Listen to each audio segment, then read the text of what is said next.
everybody. Y'all know what time it is, man. It's 8 o'clock on a Friday night. So y'all know it ain't time for the best podcast, man. It's time for The worst. Huh?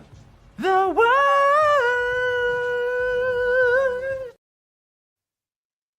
What up, man? How you doing? I'm mute. Oh, okay. There you go.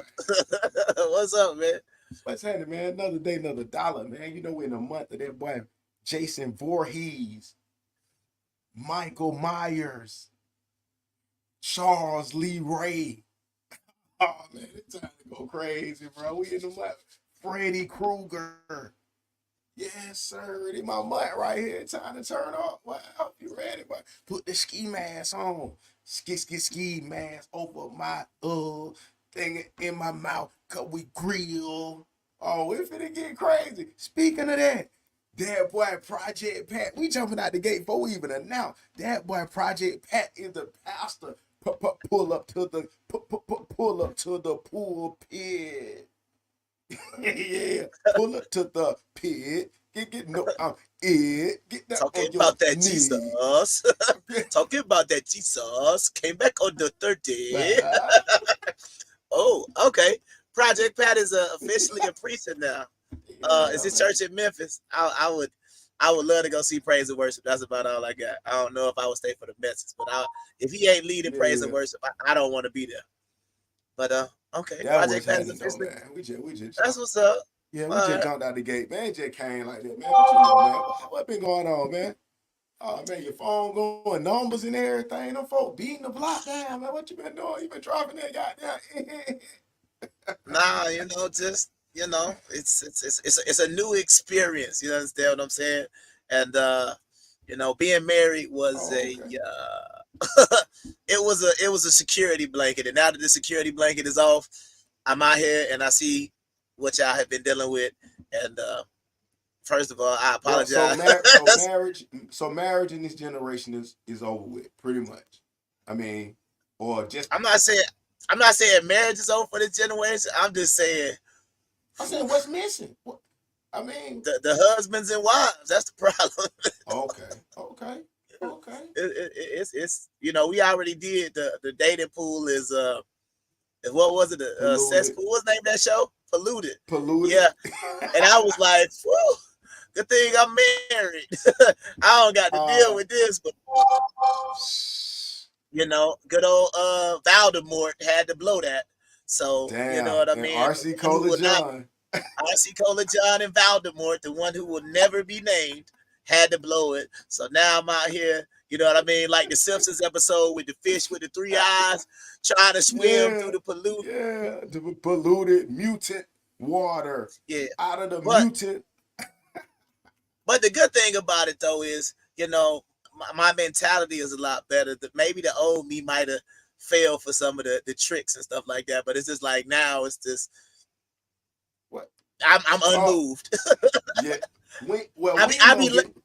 Look, I just let them down with a smile now these days, man. But go ahead. We ain't gonna get into the marriage shit because they always say we bashing women. No matter if we telling the truth, it's always perceived as niggas bashing women and somebody hurt us and we don't know what we talking about. So I'm gonna let them have that today. That's why I wanted to go on a little political rant today. Let's go that direction and get into some political shit because the women are amazing. But anyway, did you want to get ready to introduce yourself before we even get into these things, or you want me to introduce myself first? And I will do that because I'm already popping it. So check this out. All y'all need to do is hit www.thatboybirdie.com. Don't look nowhere further if you need to get your life in order. Just listen to that. Get your life in order. Pull up. We're going to get your credit where you need to get it.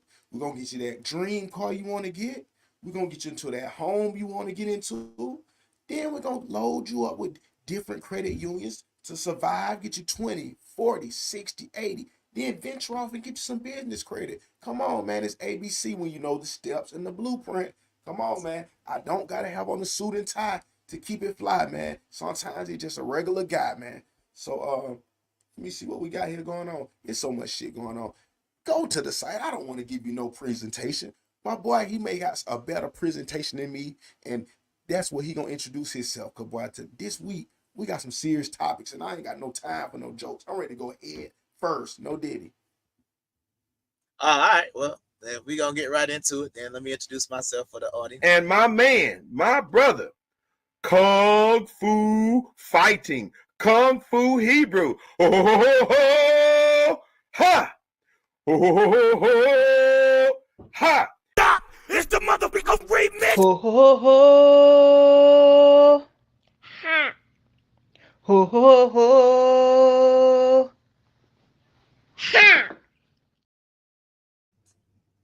That All my right. dog. That my dog. That my dog.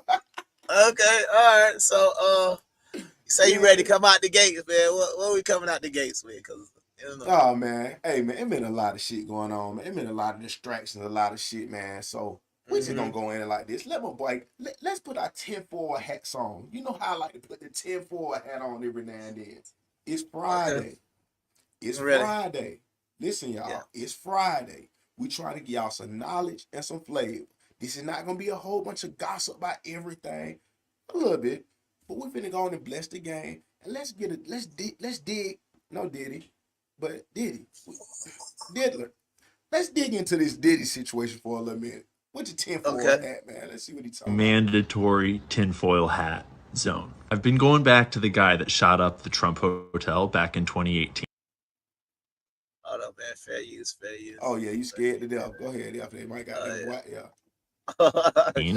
And listening to the interview he gave in the hospital before he was put in jail. And we're about to go Diddy, the rap industry, drug smuggling, but also Trump, Obama, Hillary, human trafficking, the Black Boule, everything.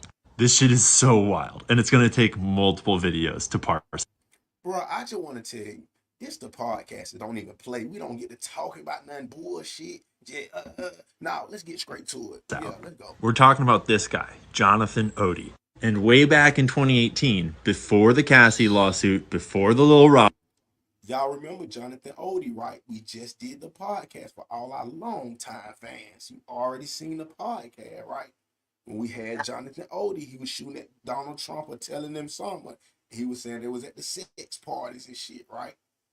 You remember That was the guy that was That was the guy that was talking to little. I guess he looked kind of Arab, and he said he got invited to the Diddy parties, and then he ended up being the guy that was shooting at Trump, right? Yeah, why Diddy was sitting back punching? Yeah, okay. No, Diddy. Lawsuit before they raided Diddy's home, before they arrested Diddy, he claimed that he was a Diddy sex slave and that he had sex with Cassie and Diddy multiple times. He claims he contracted herpes. He sued them. He won. He claims they're going to try to kill Trump, and he's trying to warn Trump. Hold on, Dr. Tobias. It ain't time for bed yet. Oh, it's time for her to go to. Yeah, it's time for the Kung Fu nephew to go to bed. Kung Fu nephew, take her to bed. We finna talk about the. Ooh, that nigga got greased. That nigga said. He claims a lot of things, and some of them are just out there, but some of them have been directly corroborated by things we've learned since. And in this first video, we're going to dig into what he calls the hip-hop agenda. But first, if you're not familiar with what happened and what this dude did to get arrested, let's watch a tape. So this is security camera footage from Trump National Hotel, Doral, Miami, Florida. And this is from back in 2018. And it's sped up, and there's a couple places where the time lapses, and I won't show you the whole thing. But basically, this guy, Jonathan Odie, walks in with a gun. Somewhere he's got, this is it, just time lapsed. He's got a giant American flag. He drapes it all across the counter. He's pulls down the chandelier, he said. He shoots some rounds at the ceiling. And then he basically just stands there and waits for police to come. He smashes some shit for apparently no reason. Like, just committing crimes. So, I'm what? Okay, so I'm assuming he gonna get there. Yeah, it's just the opening. We just seeing where he going with the story. It's just the opening. Okay, I was just like, I didn't even think nobody pulled up yet. I'm just letting the people call, see what's going on. I guess I would have wondered. Like, I'm just seeing. Okay, so this is just so everybody knows. This is the guy that said he was a sex slave at the Diddy parties doing all of this stuff, right? Right. And it's in connection with Trump, Kamala, the Howard University. We just going down the rabbit hole. Howard. Come on, man. Bruh. Come on, son. Kamala involved with the Howard. Come on, son. They Come went to each on. other parties at Howard. That is Bruh, are you gonna say that she is didn't my go to a party biggest- at Howard? Nah, that's my biggest rival school, and I'm like, that's where my camera at? Saying that? That's are why. you saying that Kamala hasn't went to a puffy party in Howard? I'm saying they were college parties. I mean, I don't know. I'm just saying. I'm pretty sure Puffy might have had one, but I don't know if he had one there. But I'm saying, like, I mean, I have to wait to see what come out. I don't even want to defend Howard because that's like somebody who went to Alabama defending Auburn. So anything that make Howard look negative, I'm with it. But I'm gonna just be quiet and see where it goes. So I don't have no dog in the fight. For the sake of committing crimes, apparently. And then he just stands around with a gun, and now the cops are outside, and he's like kind of giving up and surrendering, but maybe they're not realizing it or accepting it. So then he pulls out a gun, starts shooting at them, doesn't hit any of them as far as I'm aware. He runs out of bullets or something. Not sure what happens exactly, but I'm just saying, why would a man just do that? I don't even know what we looking like. This look like some if we going all the way conspiracy, this look like the you know what I mean? Like this I'm gonna go with my Marvel stuff. This look like Winter Soldier, like doorknob, lima beans, and sweet tea. Oh, you know what I'm saying? Activator, you know what I mean? That's what this looked like to me, bro. This looked like some Jason Bourne, and they had like the activation words because there's no reason for any of this. This is what this looked like to me. at a certain point, he decides it's time to book it, and he runs. He gets shot 3 times in the leg during this exchange, slips, keeps running, runs up the stairs, and then in this upper room, he eventually is just like, fuck it. And he gives up, puts the gun down, moves some furniture, lies down on the ground, and surrenders. And he's got bullet wounds in his leg. And then he gets interviewed by Secret Service in the infirmary before he gets sent off to prison or jail or wherever. And he's... Hey, real quick, can you hear that noise in the background? Yeah, sound like on Gallagher. All right, yeah. I just want to make sense. So let me handle that real quick. But says some wild shit. The total interview is 33 minutes long, and I spent like 3 hours last night transcribing it all and trying to figure out his voice because he's got a super weird voice. And I've been digging through corroborating all the crazy things he says in this interview. But one of the most interesting things is about the hip-hop agenda. Before we get to that, let's do the Diddy stuff, because he made all these claims before anyone officially knew anything about Diddy. Check this out. Do you know Sean Combs? Puff Daddy? Yeah. P. Diddy, whatever you call himself. Yeah. I had sex with Cassie and Sean. Basically, he would masturbate and tell me what to do with Cassie. I had like 15 encounters, and I heard lots of business. Because what they would do is Sean talks a lot on the phone and on the TV with speakers and stuff, and I was like a sex slave, okay? For them, that's what I was. That's all. Alright? I called Herpes, and I came back and I sued him for the... Damn, that nigga keep somebody passing that herpster. What's going on? Everybody just passing the herpster around Hollywood. Herpes and won. But they didn't... Mark Eros and Ben Mercedes were his attorneys, okay? And Christopher Leon's here was my attorney. They asked me to turn in that, which was the video recording, and I did so. Looking into the lawyers he just named, there's all kinds of dirt down that rabbit hole, but that's for another video. But when you watch the interview, you can tell that the investigators are like, this guy's fucking schizophrenic. What the hell is he talking about? And he like keeps on trying to like redirect him without making him feel defensive, as though they don't believe him. But now we know that what he said about Diddy was 100% on point. Like in a way that you could only know if you actually were a Diddy sex slave. Because if you don't know, Diddy liked to pay sex workers to have sex with his girlfriend, and he would watch and film and direct and jerk off, as well as a whole bunch of other super dark shit. Now let's get into the juicy part right here, the hip hop agenda. Basically, what happens is following. The hip hop agenda is an agenda. Hey, but let me take a little break right quick, man. This is Kung Fu Hebrew. It was God just knocked him off of the podcast right quick, making his truck beat or whatever, the studio, wherever he's at. I don't know. But the thing is, we showed y'all this 2 weeks ago. He called me insane. Dr. Tobias was in the comments acting like we crazy for saying this. And I'm like, hey, bruh, know what he talking about. Bruh had something to do with Donald Trump. Some with him too. All of this shit is starting to connect. Boom, right after that. You can go back to the episodes. Right after that, they do the feds come and get Diddy. Come on, and the shit is coming out exactly how he said it.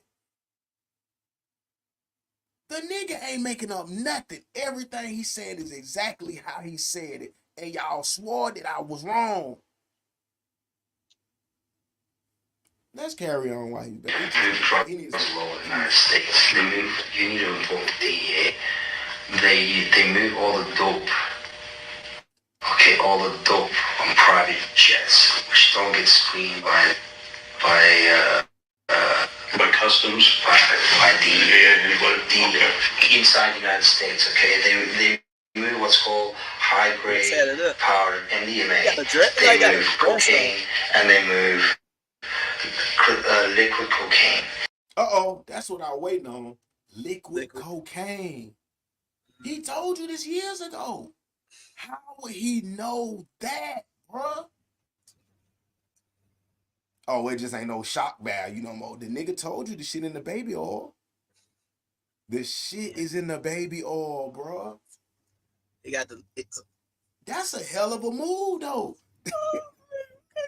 So he oiled the folks up, and then he put the baby. Oh man, he putting the baby oil on you. He making you drink the baby oil. He's slipping. Oh man, ooh. That's wild. Yeah, that's wild, B. That's wild. I bet. Yeah, that's crazy. Yeah, it's gonna get real dangerous. That boy goddamn putting the goddamn liquid MDMA, GHB. That's what they. Man.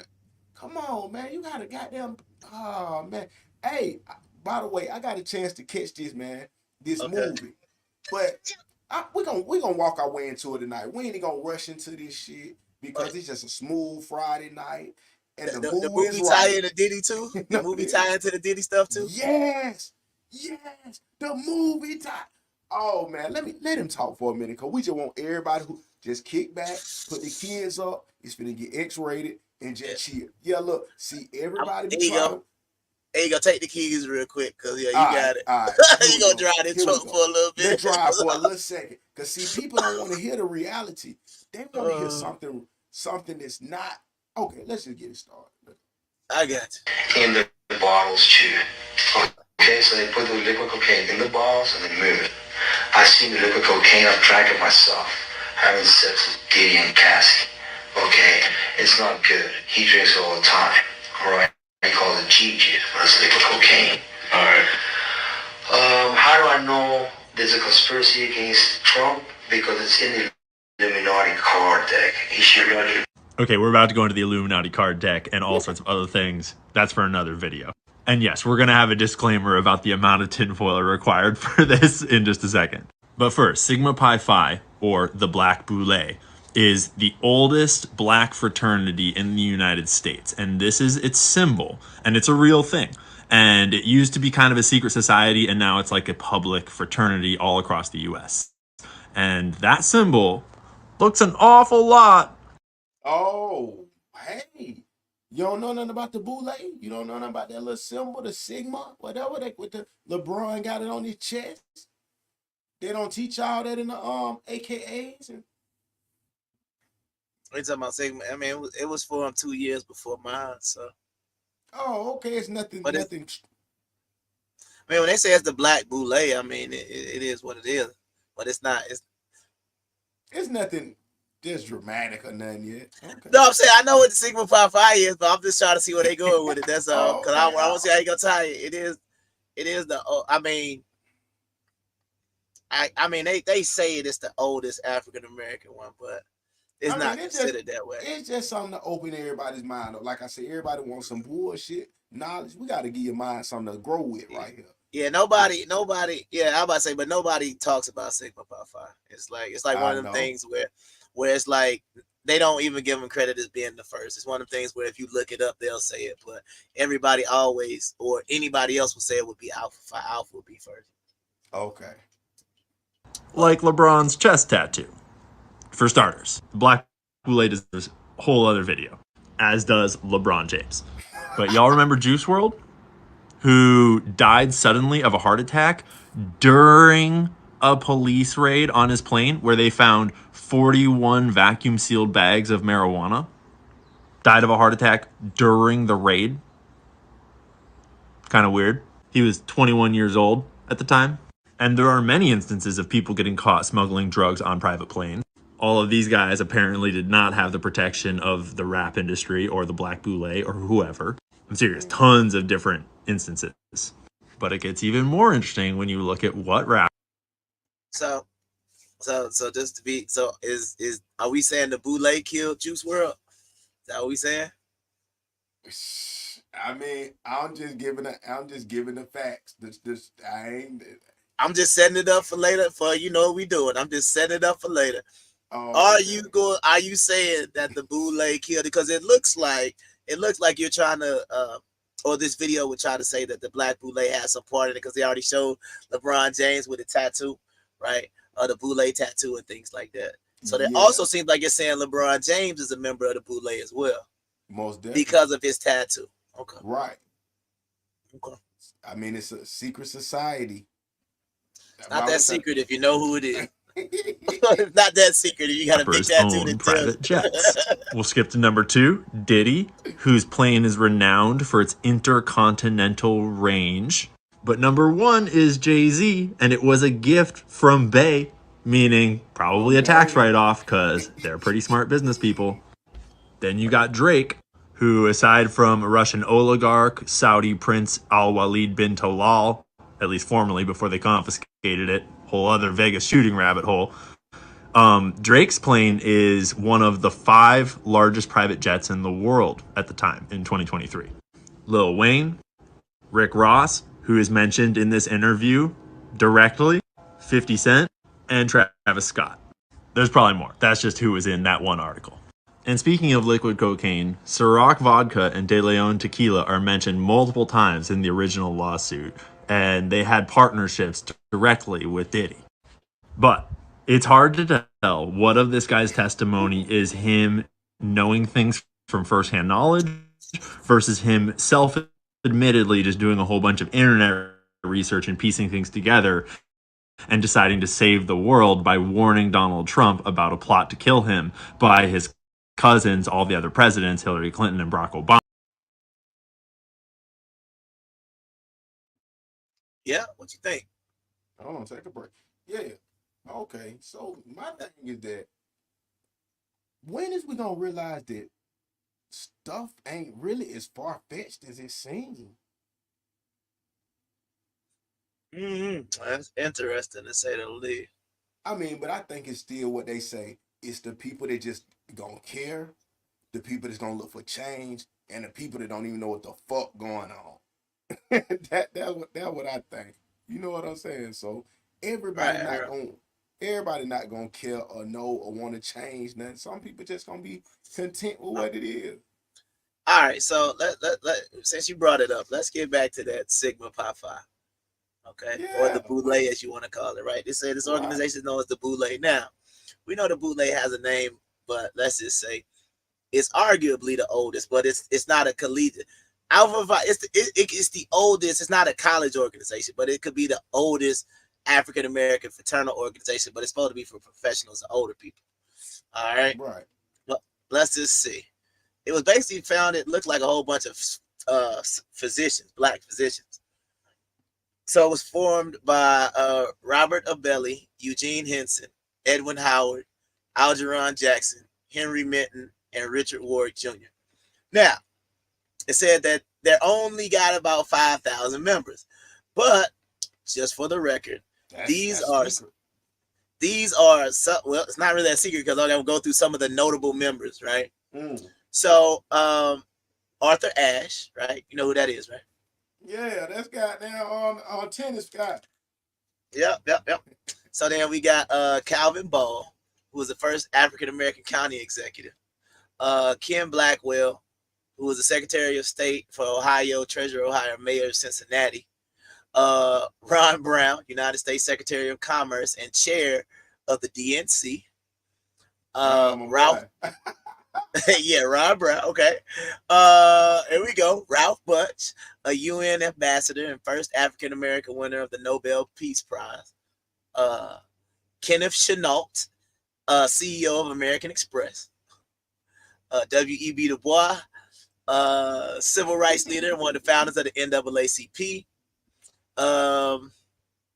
Eric Holder, right, who was the United States Attorney General with Obama. Vernon Jordan, Martin Luther King Jr., Kwesi Mfume, the former NCAA president, and I think either the senator or congressman from Maryland right now. Bobby Scott, who was the congressman in the Hampton area when I was in school. I think he might still be there. United States House of Representatives. Douglas Wilder, a governor of Virginia, and Andrew Young, the former mayor of Atlanta. So those are some of the people in the Boule, famous members. I mean, well, when you get the name and the names and all of that, it sent me to a spiral. And it made me think about the ILA, the people who just went on strike, which this whole episode is about. The ILA going on strike and whoop-de-whoop. But I ain't going to get into it all the way yet, but I was just thinking about this situation. Okay. You might see later on or whatever. Okay. They were saying that he called Obama personally, like, hey, bro, boy, I just did some favor for you now. Boy, get the bread over here, bro, before I go crazy now. So that's what I mean by the boule is really still, if I can call you up and make a move, we pulling coats and we scratching each other back. No diddy.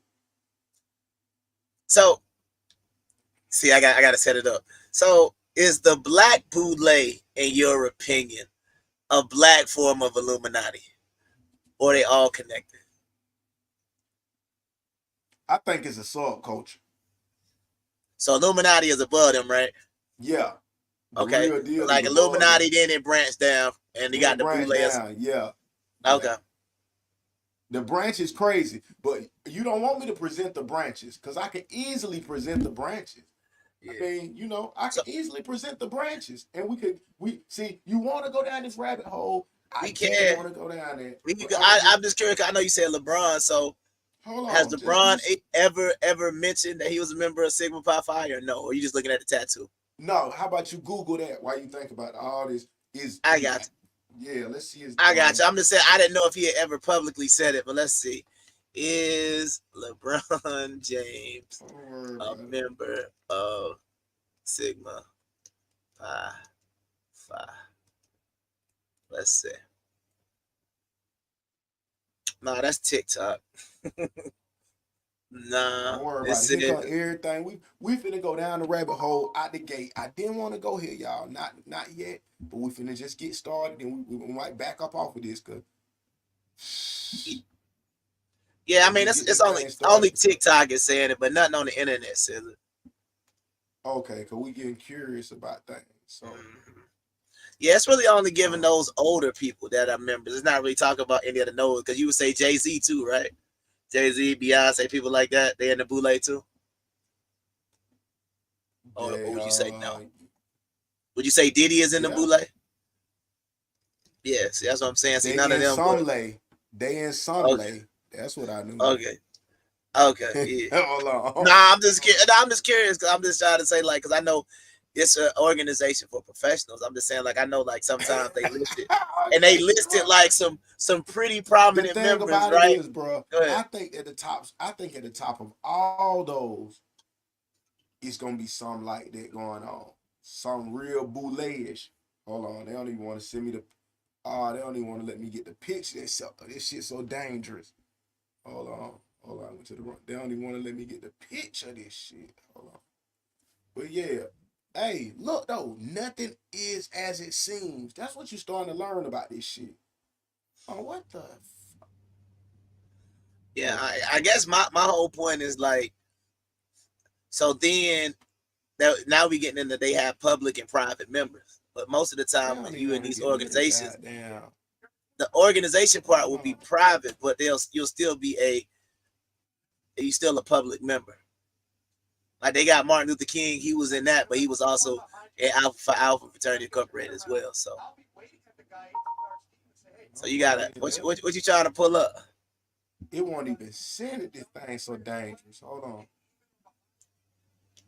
You put up there. Hey, we got time tonight. Go ahead, man. We got all the time in the world. This shit's so dangerous. It don't even want to pull up. Receive. Okay. Whoa. Shit. All right, so we're gonna play like that. But hey, hold on. I see how we gonna have to do this. God damn, they don't even want to say, let me get the pitch over there. That was. Okay. But yeah, man. All in all, what is we gonna do about Kamala?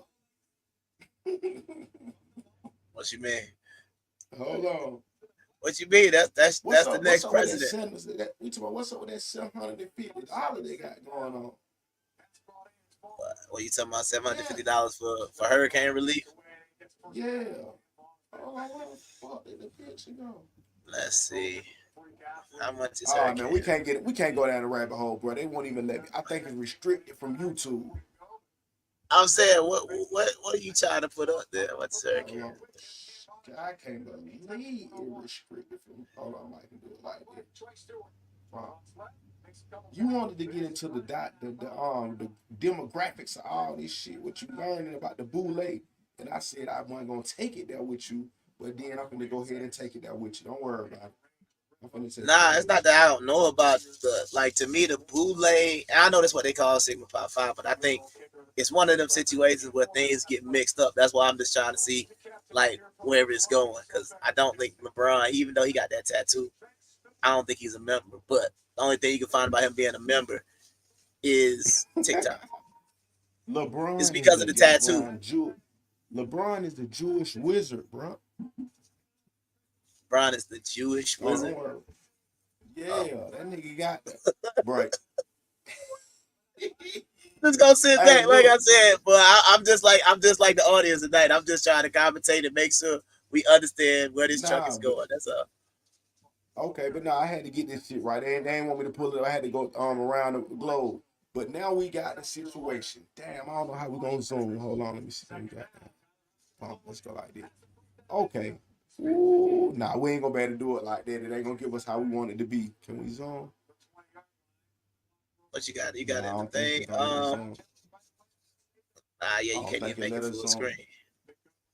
Okay, but I can see like Vatican in the middle, and I see some other stuff. It look like Roman, but yeah, I can see some of it. Babylon, what is that? The Pharaohs, Judea, Vatican, Templar, Masons, Jesuits, Illuminati. Hey, what is all these groups why are they in cahoots? Oh, you don't even know what you're looking at here. Okay, never mind. We ain't gonna get into that tonight, bro. We got a show to run tonight, man. You see, you bullshit. All right, let's get this shit rolling, man. Let my boy get into this shit. Because it's like, all right, let's go. On one end, you got like, you're innocent until proven guilty, right? Yeah, but we all know the stories that have been told. Yeah. But then, but they're just stories. They're just stories, right? Yeah. And then you see the media games, 1,000 bottles of baby. It's like, what the fuck they got to do with the criminal part of it? Like they keep trying to throw us they're not telling you what the baby oil is. Okay. That's all it is. They're not saying what the baby oil got in it. Oh, it got something in the baby oil.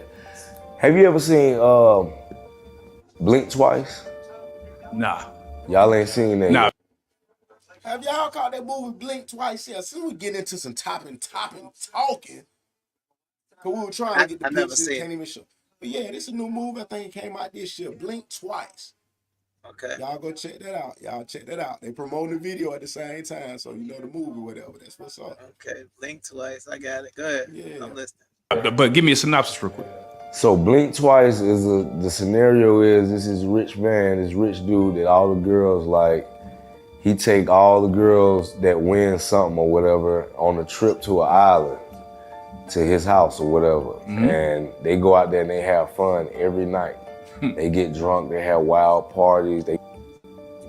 I ain't gonna tell the whole story, but I know I'm gonna say one part is one of the girls was tied up in the end, right? And he was sitting there looking at her when she looked up, and he said, "Man, last year you did it, but this year I didn't even think you could pull it off." I said, "This year? Man, they didn't even know they been there for a couple years. They think they still been there for a couple of weeks and months." It's because they so drugged up. They so drugged up.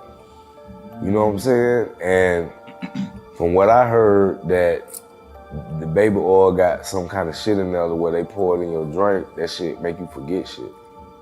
Oh. You know what I'm saying? Okay, so it's even deeper than we really think. Yeah, because why would you have 1,000 bottles of baby oil? Because everybody's just making jokes on some. 1,000 bottles of baby oil. I mean, but it said liquid cocaine. But I'm saying he put. So it's not. So the thing about it's not baby oil then. No, it's not baby oil. Oh, okay. So it's just liquid cocaine. All of 1,000 bottles of the liquid. whole thing. Oh man, that nigga spiking the hell out that shit. That nigga, you don't even know it. That nigga sneaky, big sneaky, freaky. But that's what I'm trying to say. But I'm saying you don't. I don't know. I'm just thinking to myself, like, that'd be weird if, because you know how the baby oil look, right? You saw it in the video. I'm just saying, you at a party and a dude just walk around with a baby. That's just, I'd be like, yep, time to go, man. And he walk around with some baby oil. I'm out, man. I'm out. It's time to go, for real. It is time to, like, dip at that point, because I don't know why. If somebody at a party, why is anybody at a party walking around with just bottles of baby? Like, that just, I don't have no words. I don't have no words, bro. Like, yeah, that's just too much. That's just too much. But look, though, still what I'm saying, niggas ain't thinking about the fact, or women. Well, I'm going to jump here first, then we going to shoot back. Because she say, liquid cocaine, never heard of that. Okay, I'll get to that in a minute. But this the thing. Have you ever thought about, man, when you really playing with that million or that $1 billion type of nigga or status, that you might got to do some strange shit for that goddamn money, man. You know they say you do something strange for some change. That's what they say, but I'm like, this is beyond strange, man. That is strange. I'm like, the nigga done flew in. They showed that his house, his residence right beside Shaq, J-Lo, all type of niggas is right by a port. They said the niggas just getting the baby oil dropped off at the port. Oh man, that's a nasty. And then you wake up and you just wake up like this here. You on you just wake up and you got all that nigga on top. Goddamn. Brother, what's that? What's that, brother? Hey, bro, that's a nasty black ass nigga, bro. Like spiking drinks with. I just think that's. I mean, they gonna have to do some analysis of what's in them baby oil bottles, because this is crazy. Yeah, that shit shouldn't even be coming up. But she had Dr. Zabaitis had a good question. Since I know you real into the medical and scientifical side of things, let's give us a little understanding of what this liquid cocaine is while we can think about it. Let's hold on. Let's see if we can goddamn find what this liquid cocaine is and what they got going on. We need a better understanding for some people and shit. Let's see what this liquid cocaine is. See if we can find out. I mean, it's got some stuff on there. It's hidden in the baby oil, allegedly. So I have seen this circulating all over TikTok, and we're going to go ahead and deep dive this. And I'm going to show you where one of Diddy's workers confirmed that Diddy would move this substance in bottles. Diddy has had multiple lawsuits, and the one consistency between all of these lawsuits is the fact that Diddy would allegedly lace what these people were drinking, and then they would fall out, and then they would come to during these horrific acts. In case some people don't know what GHB is, it's most commonly known as the party and also called liquid E. Odorless and colorless, and it is sometimes slipped unknowingly into a person's drink, and this causes them to become unconscious or pass out. And keep this in mind because this is named a lot in the lawsuits that we're about to go over. W.O.R.S.E lawsuit alleged that Diddy would force these women and minors to drink laced de Leon liquor, and upon information and belief, he believed that it was laced with E. Dawn Richards also had a very... Okay, so it's the it's GHB is what you're saying. Right. That's just a nick. So it's not actually like cocaine. It's just a nickname for it. Yeah, I'm guessing. Gotcha. I mean, all the chemists should know how this goes. This is a date rape drug. Yeah, that's that GHB. Okay, so that's what it is. I got it. So that's just another name for it, is liquid cocaine. I got it. Yeah, that's tough. That's tough. I mean, what we gonna do if everybody running around slipping Mickeys in your drink, bro? I mean, what kind of party is that? And then, I mean, we see. That's why you bring your cup and you seal it. For sure. Because I'm saying, what you gonna bring, your Yeti mug? I ain't gonna be in no Diddy party, but I'm gonna have this with me. So you know what I'm saying? They got my straw in it right now. Bro, if I was at a Diddy party, I can close it and I'm good. Bro, they promising you a deal for $2 million. I'm good. I'm good. Because I know what's coming. Pause. I know what them niggas trying to do. So no, I'm good. You know what come along with that $2 million. So you know, I'm good. Think about it, bro. You just slipping and thinking like, damn, that's my partner. He finna sign me to the deal. Boy, they're my partner there from Jersey, son. From the Bronx, yo. That's Puffy there from Yonkers, yo. You got shot that shit in your drink, and you just got there like, well, hey, why we got your bottle? Boy, you got a whole bottle. So you like, oh shit. Why you pop that bit, hitting that bit and that thing, you know, boy, you down there like goddamn TDJ. Goddamn power bottle. Pause. Oh, was that a pause, Cam? I got to run that by Cam because I'm talking about the lift of years. I'm not saying, but all right, pause. You Yeah, okay. Cam was definitely a pause. Yeah, I got to call pause breakdown. Yeah, but no, that's cool. Breakdown of the pause. But what I'm saying is, well, you was a pause champion, though. You got the award of the history. You in the Guinness.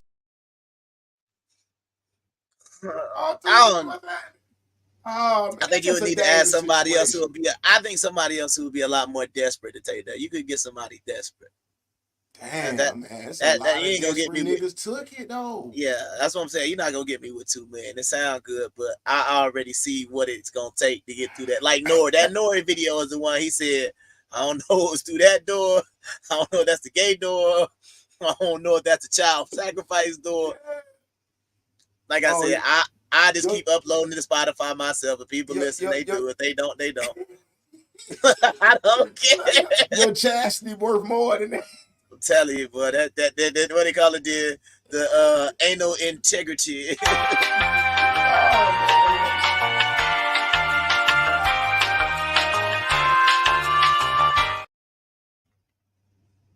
All right, we back. Be jumping there. Well, hold on. Okay. Oh, yeah, now we good. Go ahead. All right, man. I'm trying to get us out there. We were already talking about that boy, the Liquid X, and boom, boom, boom, boom, boom, boom, boom, boom. Diddy 120 victims. Yeah, let's get a little nasty right quick. So we done pull Diddy out Let's see what our boy Diddy. Wait, No wait, Diddy. pull Diddy out. How did you two come together? I mean, this is really Pause. First of all, pause. Yo, that's past pause, man. That was a 2-game suspension, dock of pay. Yeah. Pull Diddy out is wild. How did you two come together? I mean, this is really a special relationship. So this is big for both of you. But how did you come together? Love. Okay. What are your thoughts? Pause. First of all, pause. Yo, that's past pause, man. That was a 2-game suspension, dock of pay. Boy. Yeah, that nigga. He said what brought us together? Love. That's too much. On a website or like what is that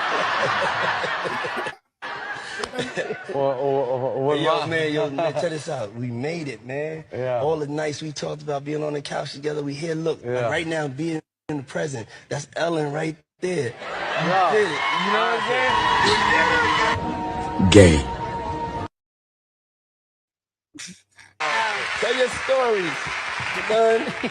Honestly, it was just like, we met in Vegas for the first time ever. I'm sure I heard about him more than he heard about me. Right. But when I met him, it was just like, you going back to New York tomorrow? I'm like, yeah. Like, come on, get on my jet. We're gonna go back together. Yeah. That's wild, B. Hey, bro, that nigga just moved real filthy to me, man. Wait, go back to that first part of the clip real quick. Boy, welcome to the show. What's up, big brother? How did you two come together? I mean, this is really a special Oh, boy, why is you reaching over there, bro? I might done got turned on by Ellen and my shit up on my stomach or something. No, did it? You just reaching in my stomach? That doesn't make sense.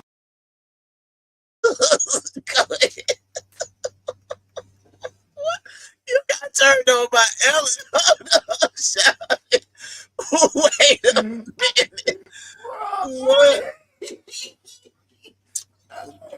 Bro, I'm just saying that what I'm saying. If I'm French, I came in there ready to try to goddamn turn out the stud or something. I'm goddamn, I'm sitting up like this. Bro, I'm trying to, nigga trying to put his coat over that shit. Bro, don't reach on. Bro, what you doing? That's what Diddy was trying to do. He was trying to. Okay. Hey, bro, you.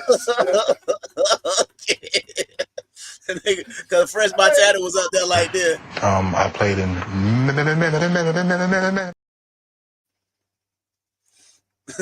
Was up there stuttering like, hey. Bro, he looked just real uncomfortable. Though. I will say that much though. He definitely. Yeah, for sure, man. Hey, man, get on my jet. No thanks. Oh man, woo, boy, that's too much, man. That shit, that industry. I mean, it's like you in the constant euphoria. You just. But I'm just saying, just look at Diddy though. He don't even look like he don't just look like. And I know it's after, right?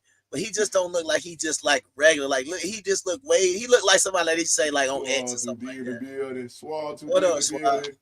Get on my jet. Yeah, that was just too much. Like, get on my jet. No, Diddy. Nah, I'm saying, but like, listen to how Puffy talking on there, though. You understand what I'm saying? Like, he sound way too comfortable. Yeah, bro. I'm telling you. He sound like somebody that's on something. Like, hey, come on, man. We on Ellen, bro. Tell him how we met. That nigga in his head, he can't get out of his head the night before when it. That's what it looked like, bro. Like, look, like this nigga the flame off like you can do that in the background. How he be acting? Boy, welcome to the show. What's up, big brother? How did you two come together? I mean, this is really a special relationship. So this is big for both of you. But how did you come together? Love. Okay. Team on love. A website or like what is that? Oh man.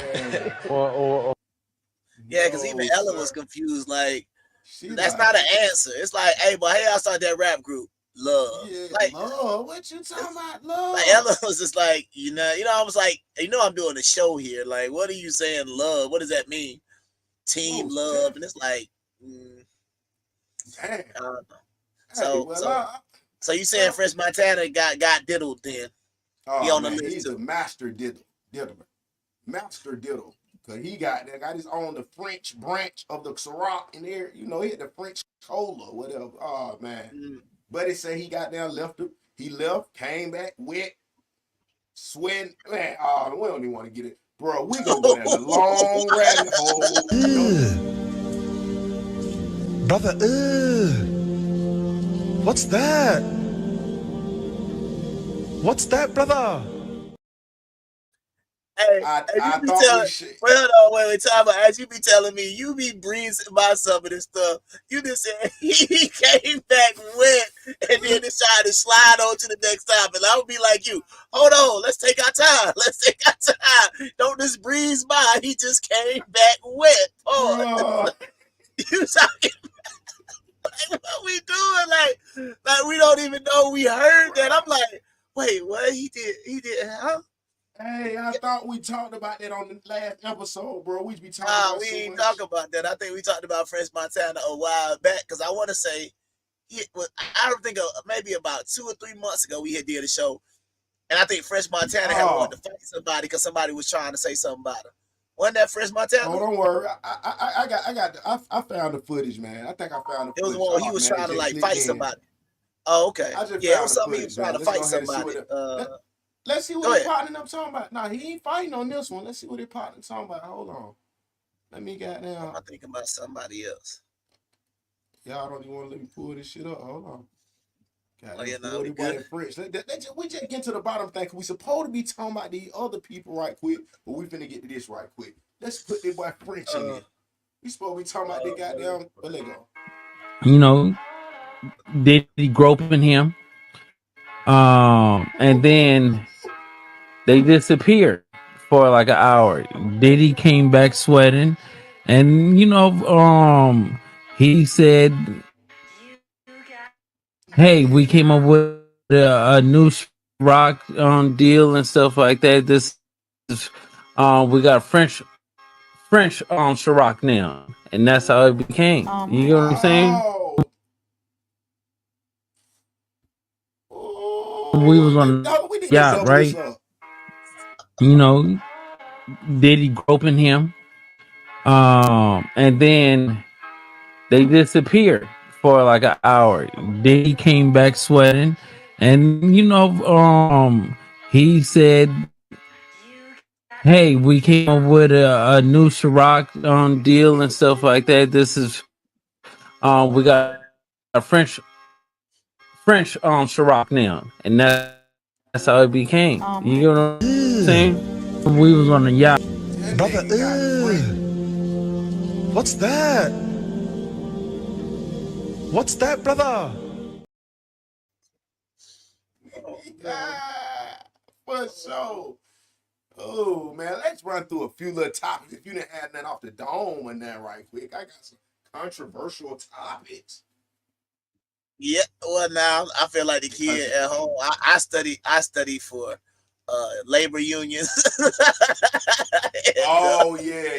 chain management and all that good stuff. So I'm just along for the ride at the moment. So we good. Okay. Yeah. Nah, cause we gonna get into that. You know, we gonna let them chill and get critical in a second while the hour mark. Let's go. The people who force you to get vaxxed to keep your job let in 17 million unvaxxed and unemployed. Let that sink in. Were you one of the ones that had to take that, Jibby? It wasn't required. Oh, okay. But that's some strange shit though. Yeah. You had to take the jab. Now they like the jab really messed up. Oh man, that's a lot to think about. I mean, they just showing you they can trick you to do whatever. Well, not trick. I just think some people just want to just do it just because it make them feel better. I think, that's one thing I did notice about that whole, because it's like everybody got to pick a side, right? Since everybody can't agree, it's like you on this side or you on that side. I ain't really too many people in the middle. Like, yeah, I just took it because my job required it. It's like you took it and you got to defend it and you want everybody else to take it, or you didn't take it and you think everybody who took it is stupid and they, you know what I mean. So it's either way. But is nobody thinking of the possibility that you could take some, they could just give you some and you turn it to goddamn Walking Dead? It's all I'm saying is the way I look at it is like this. Everybody way too comfortable if you took it. That's all I'm saying. You way too comfortable. That's what I say. Because if you took it, right, then it's like, see, this is my problem. If you took it, you can't try to back out of it because now you got to do everything they say now anyway. You see what I'm saying? Because it's like if you took it and they tell you, hey, mask back on, then you strap it back if they come with a 16 spark plug edition, like a V8 with a V8 edition of the vaccine, you know, they gonna come with a V8 of the jibby. Yeah, they come. Yeah, they come. Then you gotta take 8. You gotta take 16 of them back to back because you already got the others, so it's gonna disengage. Yeah, that's what I'm saying. So at that point, you gotta take all 16, and they tell you gotta take all 16, and you gotta put the mask back on. You gonna do it because that's what they said do. That's the part I don't like about it because it's forcing you to automatically fall in whatever they say. So if they tell you, like for example, we talked about this strike. And even when all the stuff in code, what they told you, stay at home, don't go to work, don't do nothing, don't do this, don't do that. So they said, hey, look, nobody can go to work for a month because it's a deadly, it's a deadly, we're not going to use anything that can get us blocked. So we're just going to say it's some deadly wind out there, right? So this deadly wind is just taking people out all across the country. And if you come outside, the deadly wind is going to kill you too. You can't be like, oh, they do some boo. They ain't do. Bro, you already fell in line with everything else. Why wouldn't you believe there was some deadly wind? You already believed everything else is my point. So you can't, it's like, it's going to force you down that path where you can never try to say, oh, no, I don't trust it. You got to trust everything. It's the same.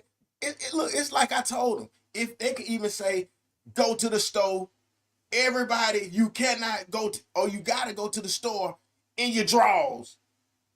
But hold on, damn. Shit, they do that anyway, don't they? That ain't true. Telling they glad to do that. Yeah, that's good. But you get what I'm saying? Like the thing about it is once you fall in line one time, it's like you can't try to reverse backtrack because then it's almost like people gonna be looking at you like, yo, why you ain't stand on what you believed in the first time? Like it's a situation where you gotta stand on it. From this point on out, you can't go back. Because now you pick and choosing what you want to believe. You can't, you know what I mean? When you want to trust. But it's also just fucked up that just look at the premise of what they saying. It's like the immigrants are coming in with none of this bullshit, no stipulation. They getting all this money from the people, from the government, everything. That's what I'm saying is everything they forced you to do as an American, they not even requiring anymore. You know what I'm saying? It just kind of make you feel played. Yeah, and I would even say, go back to that one more time, because I got one more thing to say on that too. Now, this is the crazy part, right? Now, with all the people that they letting in, like you said, on that part, but if you do it the right way, mandatory vaccination. Hold on, wait a minute. What you mean by that? The people that they letting in or that just come across, they just here. But what I'm talking about, if you fill out the paperwork, you pay the fee, mandatory, you got to get it. Oh, so that's what I'm trying to say. So it makes no sense though if they're flying them in. Man, that's what I'm saying. I'm talking about the people, right? That's what I'm saying. But the people who they letting in like this, obviously, is no requirement. But what I'm saying is, if you want to do it the right way, you want to get a family visa, a work visa, a student visa, whatever it could be, got to get it the legal way, which is crazy. Because you got to think about it, right? Because it's almost like, the way I look at it is, in that sense, they already setting you up to fall in line when you get here. Yeah. You got to get the jibby. These other folks, they just letting them. They let them do what they want to do. Even if it turns into a pterodactyl, it don't even matter. It's cool. Yeah. We're gonna get into that later. Let's just slide. I mean, like I said, it was nothing really going on. Nah, I'm just saying because that's a good topic. I'm just saying like because a lot of people don't understand what this means, and that's what I keep trying to say. Like you got to fall in line. You can't stop it. So you got to go get your boosters. You got to get everything now because you can't just say, oh well, you took the one, but I ain't gonna get into none of the side effects and none of that other stuff. All I'm saying is y'all got to think about everything that happened during the whole, that Mexican beer and all that stuff, right? Yeah. Everybody's favorite Mexican beer with Eli Manning and Snoop, right? During all of that stuff with the Mexican beer crisis, right? I was out here on the road in the truck. Never pulled into one truck stop, saw an ambulance. Never heard of any, you probably might be able to Google it right now. Somebody not waking up at a truck stop.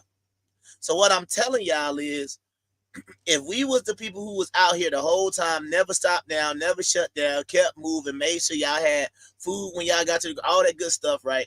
All I'm saying is this. If it was as bad as they said it was, and truck drivers are not the epitome of health. They should have been falling like flies. Why did I never wake up during that whole time period and see an ambulance out there or see somebody truck drivers, they talk just like the fishermen, right? Oh man, I drove through 8 hurricanes and a snowstorm.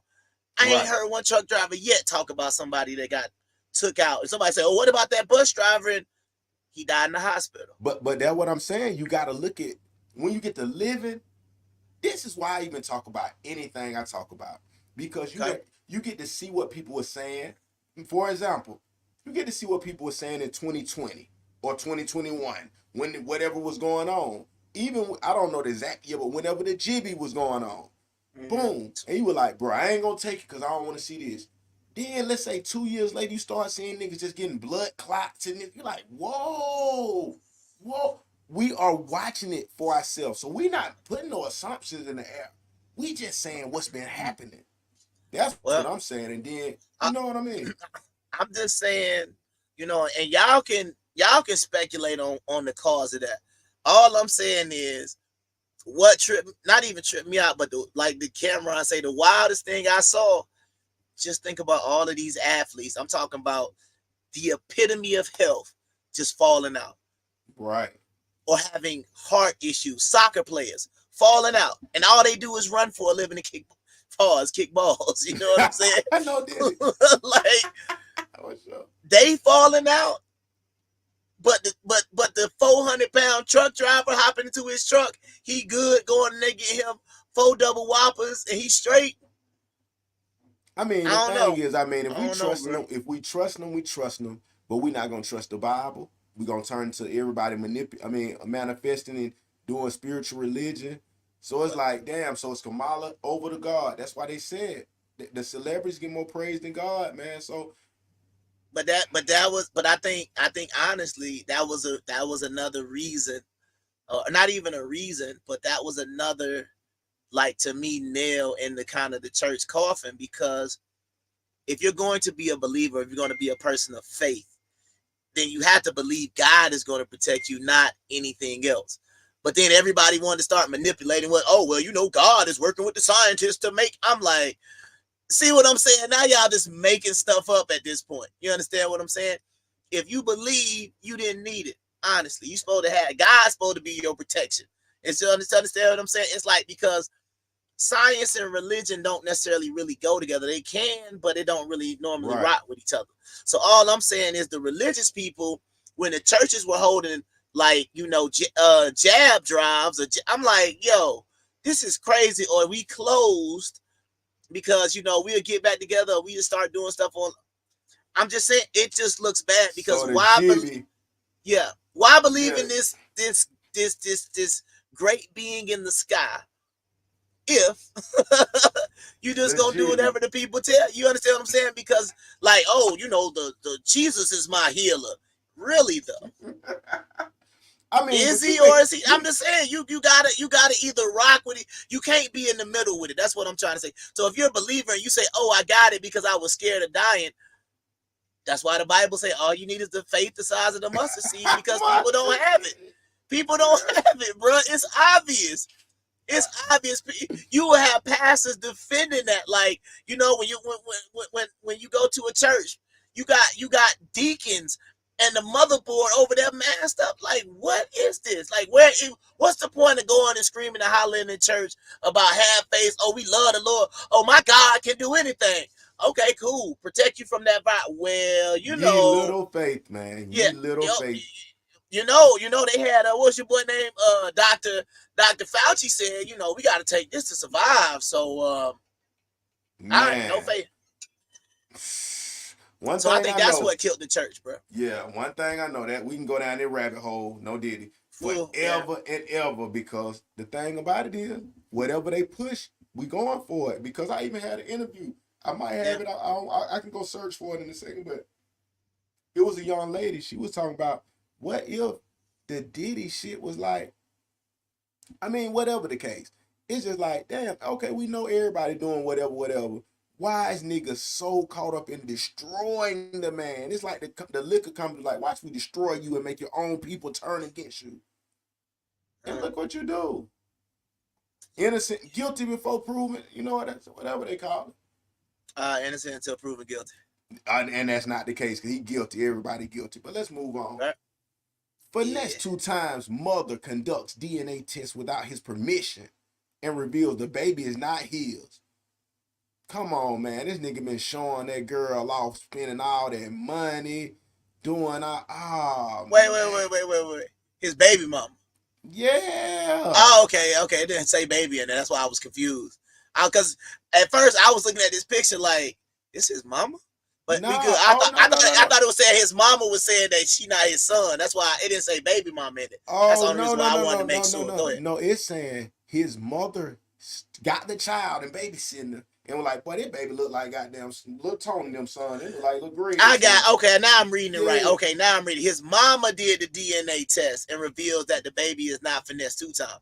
Yes, cause he in love with the baby. He's so happy it's his first or second one of them baby. He thinking, and this is public. Everybody know they boyfriend and girl. I'm like, man, this shit is embarrassing, bro. Yeah, no doubt. But real quick, before we go dive into this, I just want to let y'all know that the first hour of the W.O.R.S.E Podcast is brought to you by Southern Fusion Bistro out there in Jonesboro off of Noah's Ark Road. You can order on Uber Eats, DoorDash, or off their website. So y'all go out and show y'all support.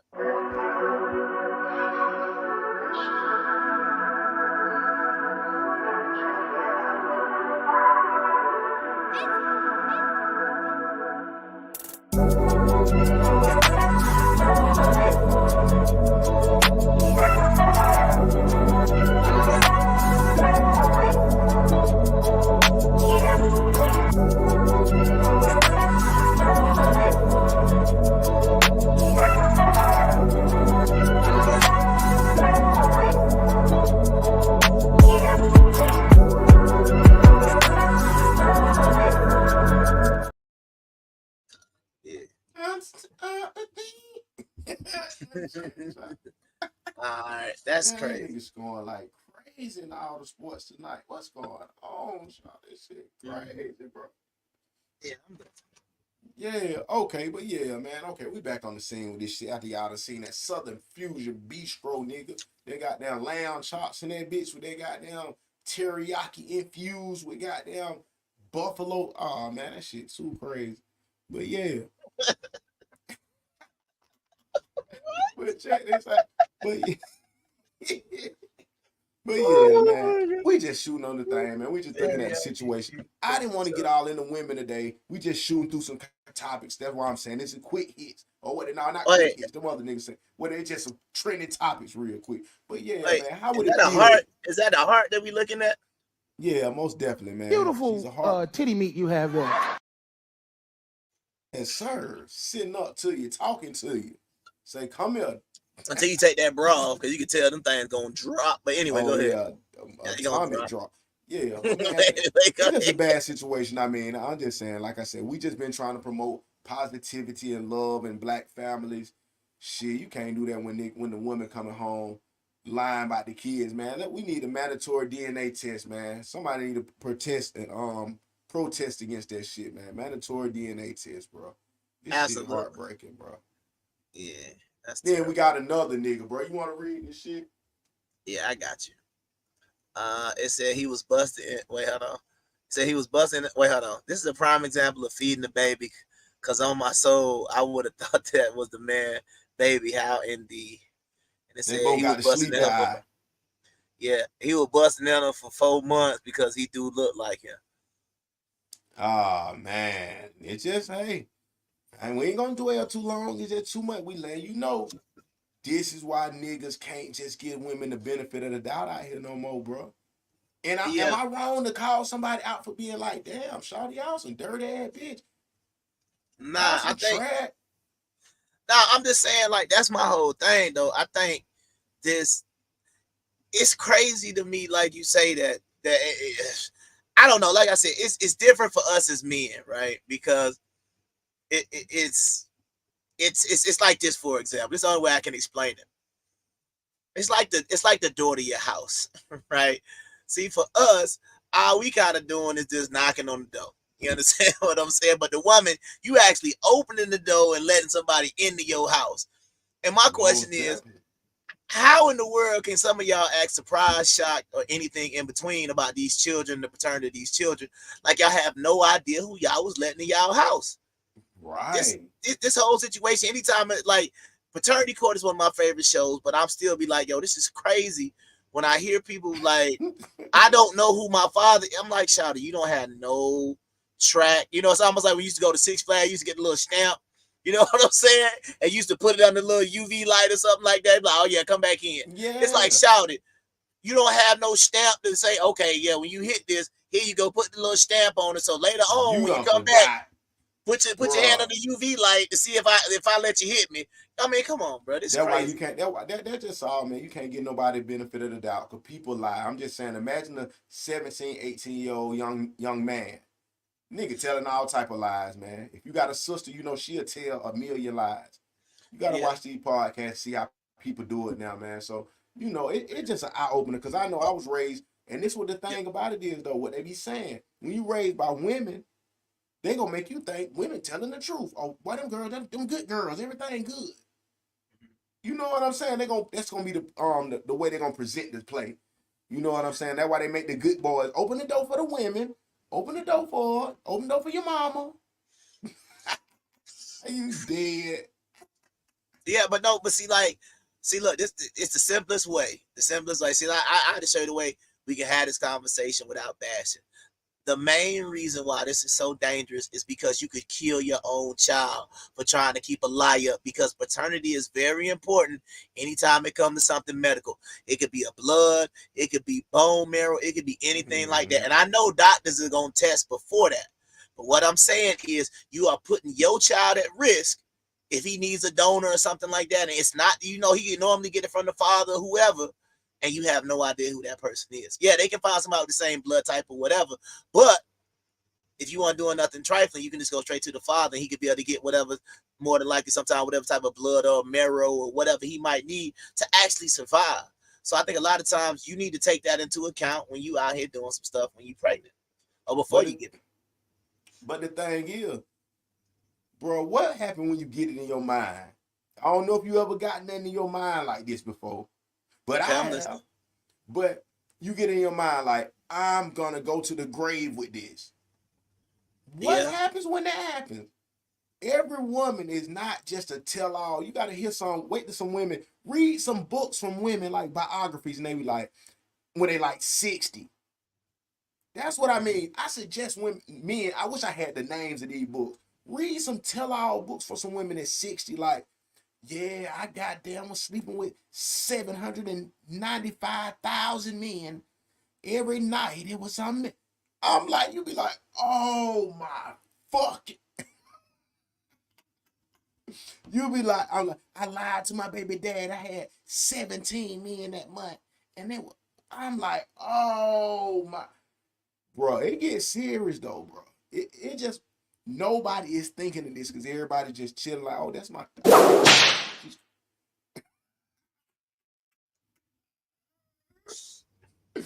Hey, I should be here to give a perspective because everybody want to play this cool role play like everything is, oh, women are great. They're going to be good. They work hard. Man, it's some scenarios where shit is straight cutthroat. But it ain't about women tonight, bro. I want to jump off the topic, and I want to just rush into this because I know you had some points, and I want to let some people understand what's going on. And luckily, we done got out of the strike. That's what's crazy. We already done got out of the strike. But we want to just hear what was going on from the strike leader himself, Bill, whatever the nigga name is. Today don't know what a strike is. Right. When my men hit the streets, from Maine to Texas, every single port will lock down. You know what's gonna happen? I'll tell you. First week, be all over the news every night, boom, boom. Second week, guys who sell cars can't sell cars because the cars ain't coming in off the ships. They get laid off. Third week, more. Yeah. Just real quick, he definitely got the mob boss kind of. He from the Northeast mentality, like, hey, you guys, you ain't gonna do this, yo. He got the little, he got the little Union T-shirt on, but he'd be better off with a suit on right now because he sound like one of them guys. Because he got that big boy, that big boy chain on and everything. Then you got to peep the steel. They got that gold. Yeah, they got the Cuban link. They call it the Basant, whatever they call it, that big whatever that big boy chain. Yeah, he ain't no joke. He just sound like a guy that do something crazy. But but you gotta think about shit like this when it comes to this big money like this, bro. This is where these mob niggas put their money. This is how they move their shit. Come on, bro. One thing you know, wherever it's local everyday shit going on, it's some major dirt going on right there, bro.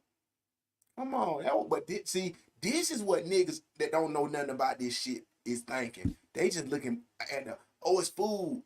Bro, these niggas really could be drug lords saying, nigga, we can't get our pack right. But till we get the pack right, they talking in code, though. Yeah, percentage, 62. I couldn't get on. I mean, it just can get all type of way because I don't even know if I got the video. I might have did too. It's showing where when you start acting crazy like he acting, they start digging. So they were surveillancing and droning over the nigga house and shit. And they got a huge mansion and shit. And it's like he had ties. He done beat a Fed case with the one of the mob boss families. Oh yeah, it's funny you said that because it's some more shit going on. It's some more shit going on. Malls start closing down. They can't get the goods from China. They can't sell clothes. They can't do this. Everything in the United States comes on a ship. They go out of business. Construction workers get laid off because the materials aren't coming in. The steel's not coming in. The lumber's not coming in. They lose their job. Everybody's hating the longshoremen now because now they realize how important our jobs are. Now I have the president screaming at me. I'm putting a Taft-Hartley on you. Go ahead. Taft-Hartley means I have to go back to work for 90 days. That's a cooling off period. Do you think when I go back for 90 days, those men are going to go to work on that pier? It's going to cost the company's money to pay their salaries.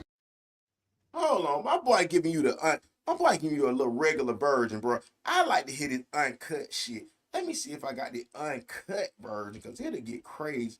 I don't even think I got the uncut. But let me see. Nah, I don't think I got the uncut like that. Boy, I'm finna go crazy. Now, let's see.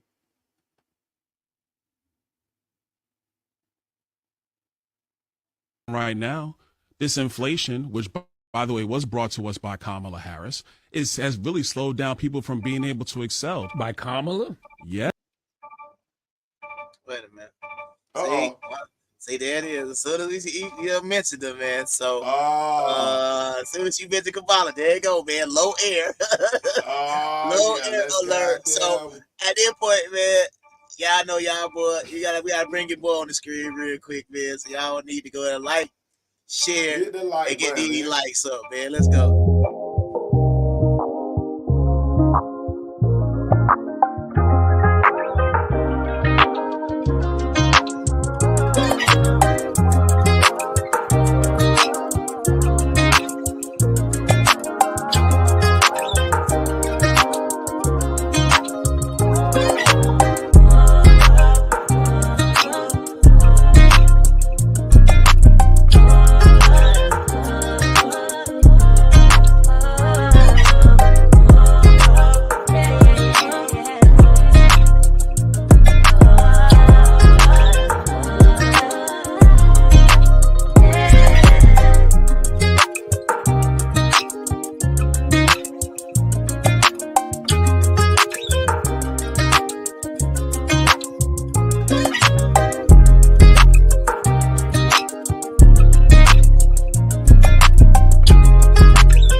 Let the boy finish while he get Went from 30 moves an hour maybe to 8. They're going to be like this. Who's going to win here in the long run? You're better off sitting down and let's get a contract and let's move on with this world. And in today's world, I'll cripple you. I will cripple you, and you have no idea what that means. Nobody does.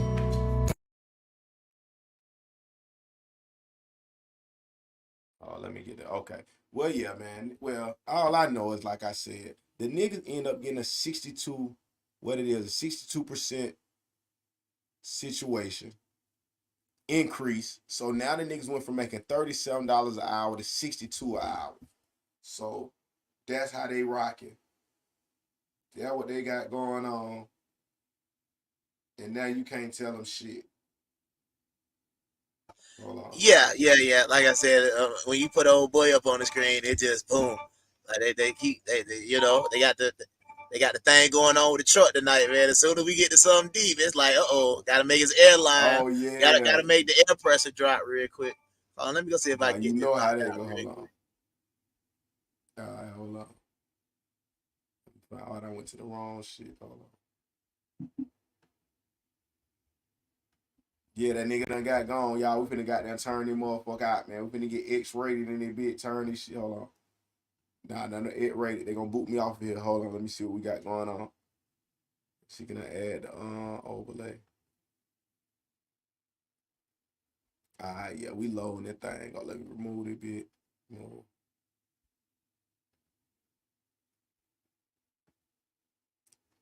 All right, this what going on, man. Let me goddamn spread this shit. No did.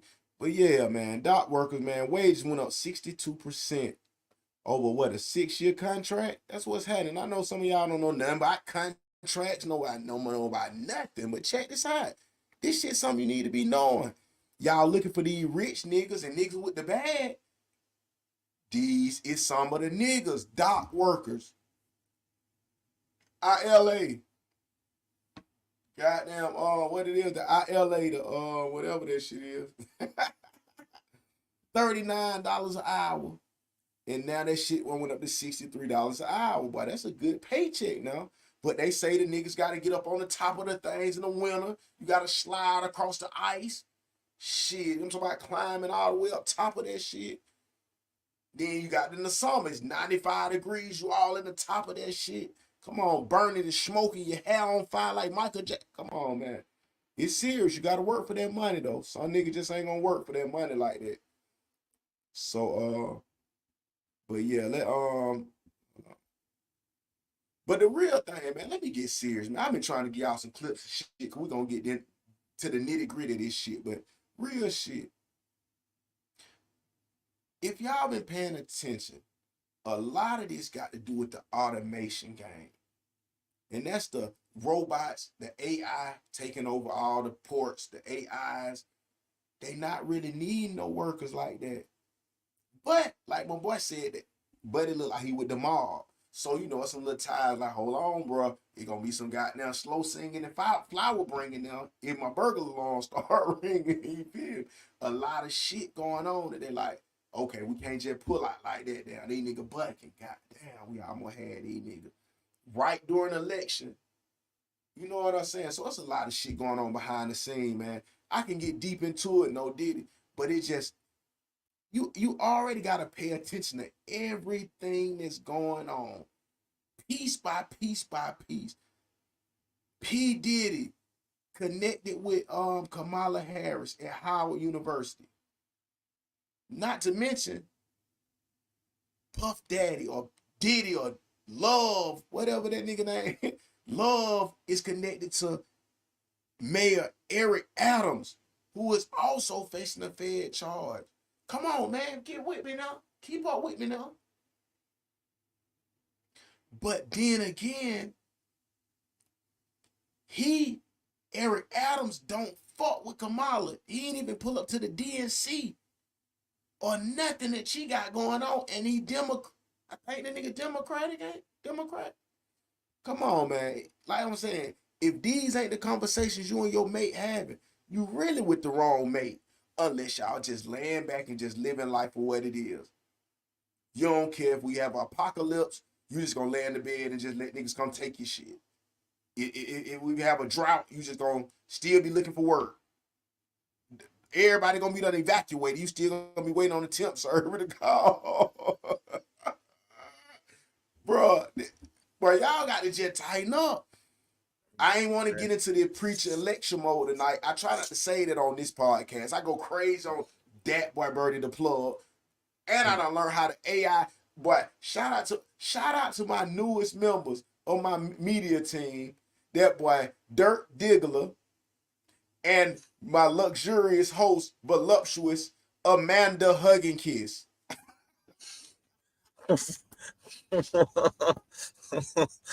Okay.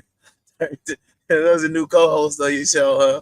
They holding it down for you, huh? That's what's up. Yeah. That thing is so stupid. Yeah. It sounded like my girl Rita Ratchet. Hey, I'm gonna turn y'all on to some new shit. Every day AI is exploring and expanding, bro. Man, it's getting what they call it, the limit is endless. Yeah, that shit. That proper endless shit. Possibilities. Endless possibilities. Mm-hmm. Bro. Yeah. Well, look, we just breezed in, and so happened we had so much goddamn information about the strike. Mm-hmm. But the thing about it is, I didn't plan for this shit to be over with. I thought they were bucking and wasn't gonna get their way. But as you seen on this clip right here, the stats, $39 an hour. They got a 62% increase to $63 an hour. So everybody's satisfied. I don't know how that feels to truck drivers. I mean, like, is that like, damn, can we get 62? Or what's the? I mean, shoot, you ain't getting 62 an hour to drive, but shit. No, well, I'm not saying, like I'm no. just I'm saying like what up? What I'm saying is like put that back up on the screen. What I'm saying is the crazy thing about it is a lot of these truck drivers, depending on who you work for, like let's say for example UPS Union, that's that Teamsters. You understand what I'm saying? So like a lot of these big companies are ran by like labor unions. So I'm just saying $63 an hour. That's crazy money, bro. That's crazy. That it's like you say they basically almost got double of what they used to have. You know what I'm saying? Like that's a lot. That's a big increase. Because now you got to say like this. Let us say, and you know what, them labor unions, they always enforce the overtime and stuff like that. So let's just say what they was making before, right? So let's just say your average with no overtime. This your base pay if you working 40 hours. And most unions say they got to at least guarantee you full time so you can get full time benefits. About $2 a week, ain't it? Yeah. So I want to try to say, so it's 60 what? 68? 63. 63 times 40 times 52. That's $131,000 a year. So, well, ladies, all these longshoremen out there, pause. They get that bread. You understand what I'm saying? So they went from 100. So now they're getting 131,000. Before they was what, at 30? What was it? 36. Let me see. 39. So before 39. Okay. So they basically got a $50,000 increase. They was making 81, so they was still making good money.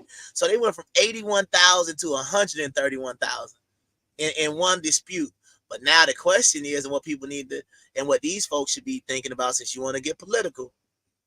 Now that y'all in another tax bracket now, because remember, Kamala's saying the tax cuts for the middle class. So is this 131 still considered the middle class? Because if it is, that's what the tax cuts is supposed to be, right? But if they move them into a higher tax bracket, they set them up. Yeah. Because like 81, I know that's the middle class. The 81 definitely middle class. So it's like if it's like this thing about it. Like you know, this one thing I gotta get out here real quick. Right.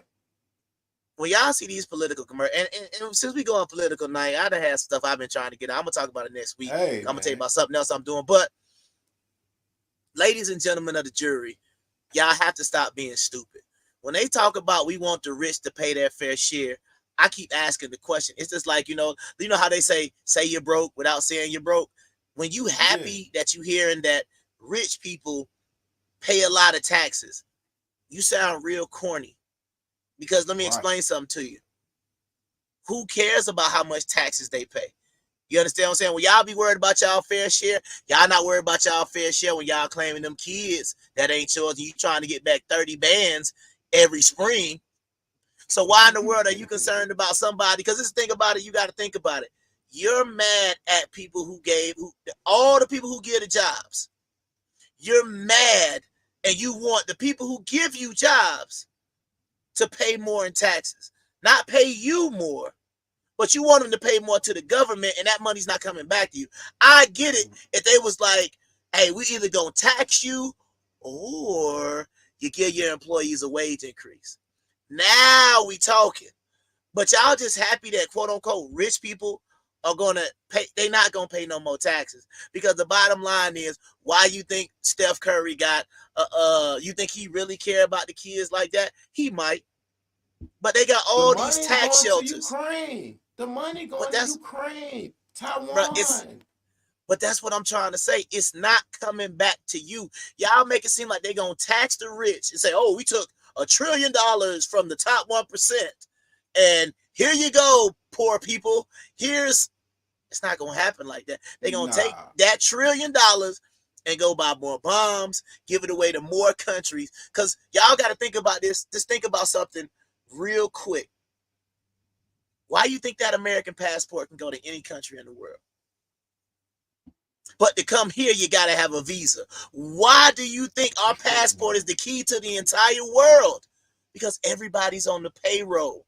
And y'all look real stupid when y'all keep talking about these taxes, because I don't care what nobody say.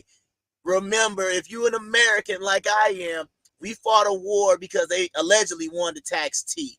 Now they tax everything, and y'all make it seem like now paying taxes is a patriotic duty. It's not. You look silly. Right. So when you start talking about, oh, we will make the rich pay, Donald Trump's, he's only giving tax cuts for the wealthy. I want to be in that bracket where they want to tax me. Well, I mean, because think about it. It's almost like, think about it. But think about this one little thing real quick. Go ahead. You don't create jobs. You don't give people jobs. You are an employee and you're complaining about your boss who gave you a job and you want him to pay more taxes. It doesn't make any sense, because the more taxes they pay, the less money they're going to have to give you a raise. It makes no sense how y'all celebrate this. And I see the commercials. Oh, Kamala wants to strengthen the middle class by giving them a tax cut. It ain't going to help nothing.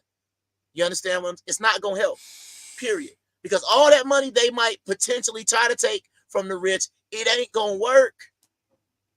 Like, y'all don't even see the play. Yeah, you man, you open up a can of worms for real, though. No did it. But because I'm just letting you know, hold on, real quick.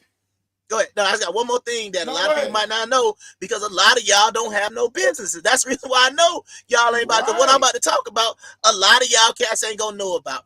If you live in the state of Georgia, you should have got an email from the Secretary of State saying now you gotta register your EIN with a new federal entity created by Joe Biden and the Biden administration, or whoever's in office or whoever got it created.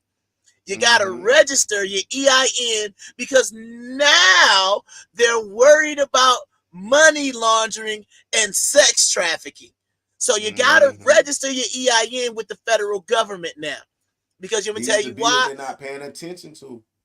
Because they were tired of everybody using the same finesse move that rich people have been using. You got a business, you can slide your money over there with your business, and you ain't really got to pay taxes like that. They caught on to it, and your people who are in office right now, they want to shut it down.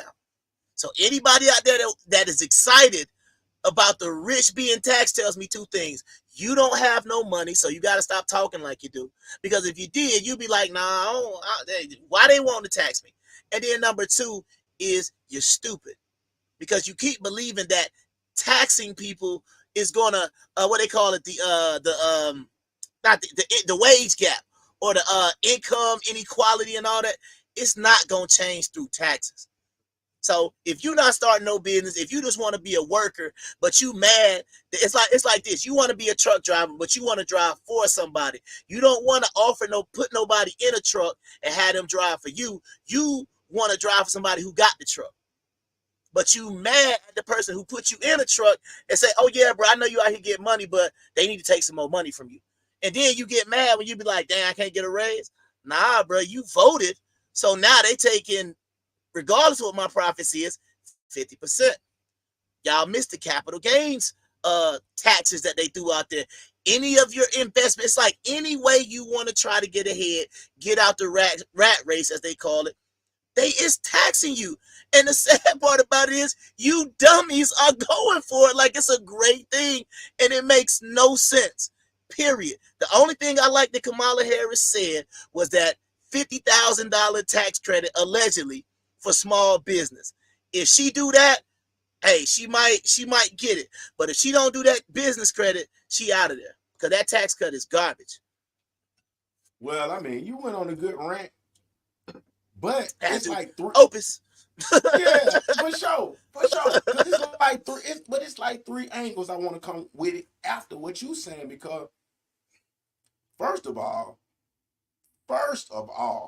I don't think the average American citizen knows shit about taxes. I would put we could go into a percentage, but I'm just thinking the average American knows nothing. This is a total identity politics election. Black, she's black. Scrappy went on the little show, the same show. I mean, she's a black woman. We just gotta try something different. She black. I'm just saying, cause she black. If you ain't real, if you don't vote for black, I'm like, bro, come on. Now we done turned this into like, bro, that blickety black show. That shit just too much. I mean, we see this like with Obama in 08, 2012. Like, this is what I be trying to say. If y'all want to just, vote for it because y'all think she black or whatever the case may be, then fine. But stop trying to make it seem like that's going to change something. Like, to me, I almost want Kamala win. So now it's like, but I don't want to hear nothing about no more. Y'all had a president. Y'all had a woman president, so y'all good. Y'all got equality. I don't need to hold that door no more. Throw chivalry out, throw all of that stuff out the window, because this is what y'all want to vote for. I don't understand it. Like, if people were screaming her policies, I'd be cool, but it's just black woman, AKA woman, so we can say we run over niggas, we the power over men, and we're equal to men. This is gonna turn into a bad situation, and furthermore fuel the negativity between the men and the women, bro. The women now are gonna be nothing but men. But hey, put your boy back up there on the Breakfast Club. I'm gonna show you how hypocritical people are. Watch how this go. Go ahead, put your boy back up there on the Breakfast Club. Now let him play his clip.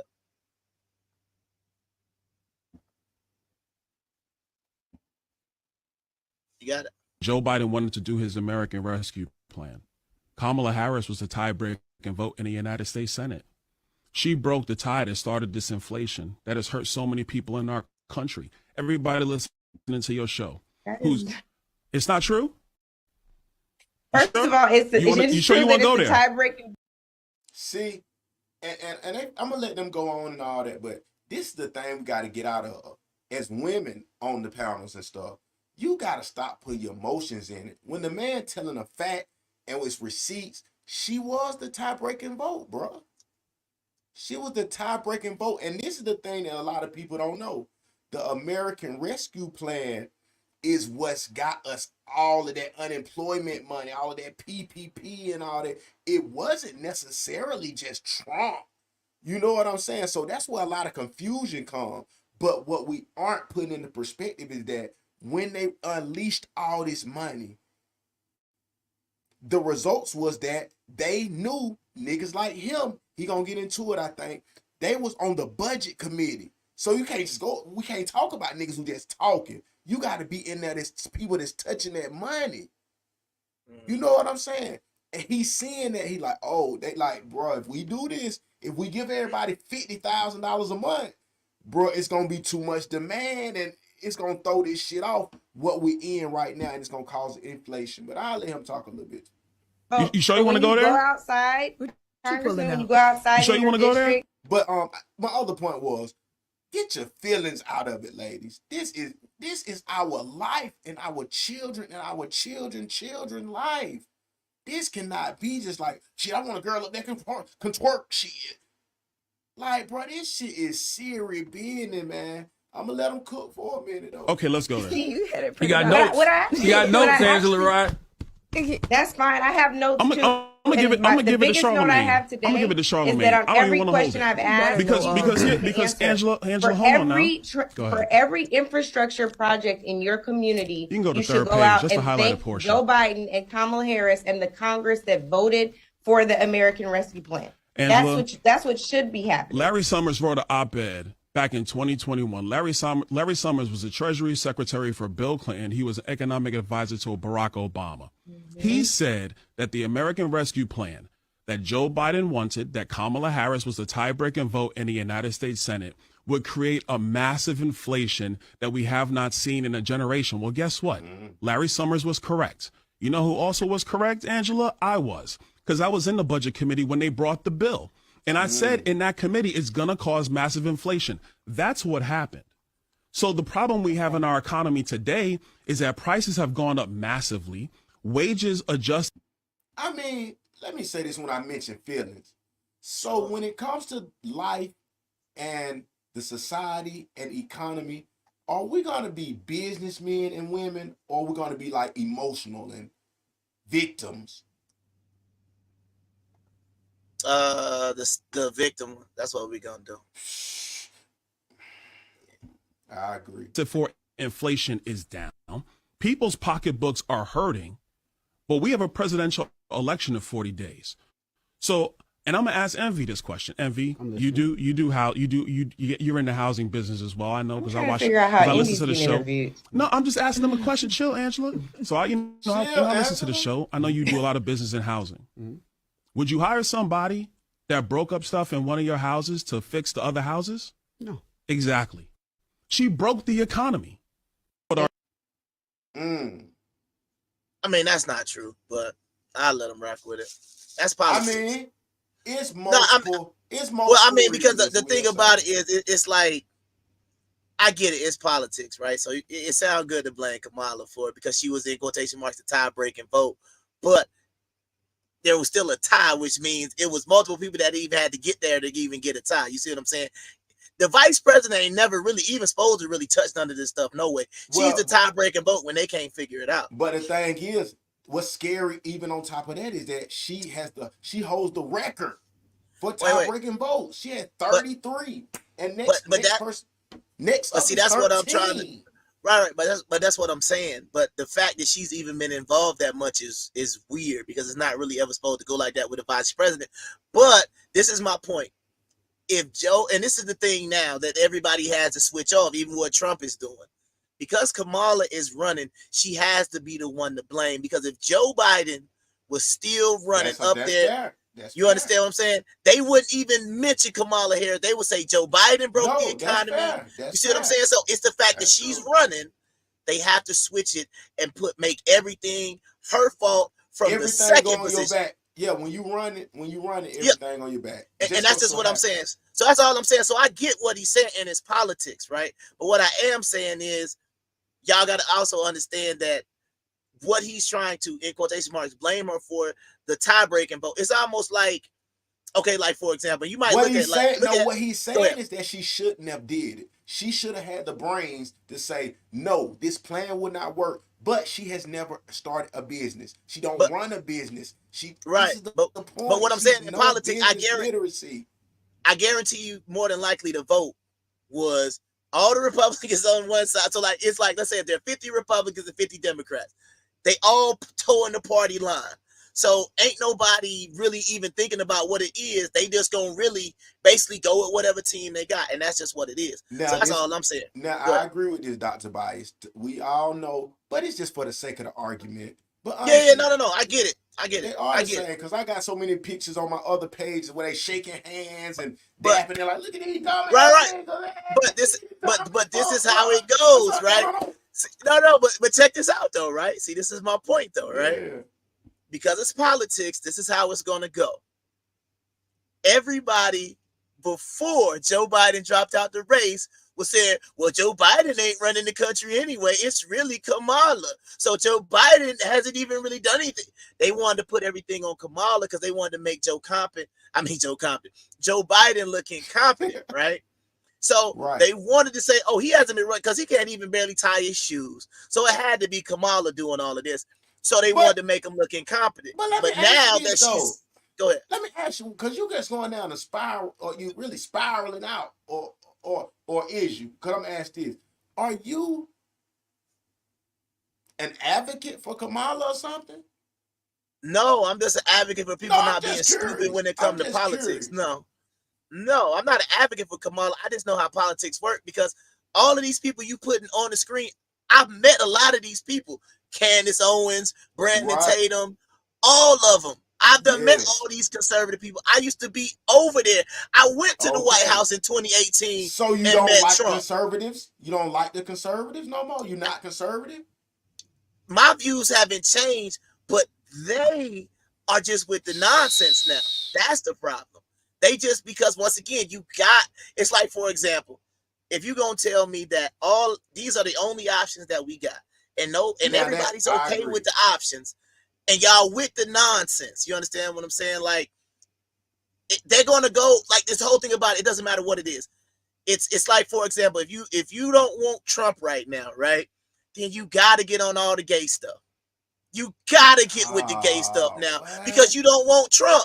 So that means if you want to vote for Kamala, you vote like it was with Obama. You voting in all the gay stuff.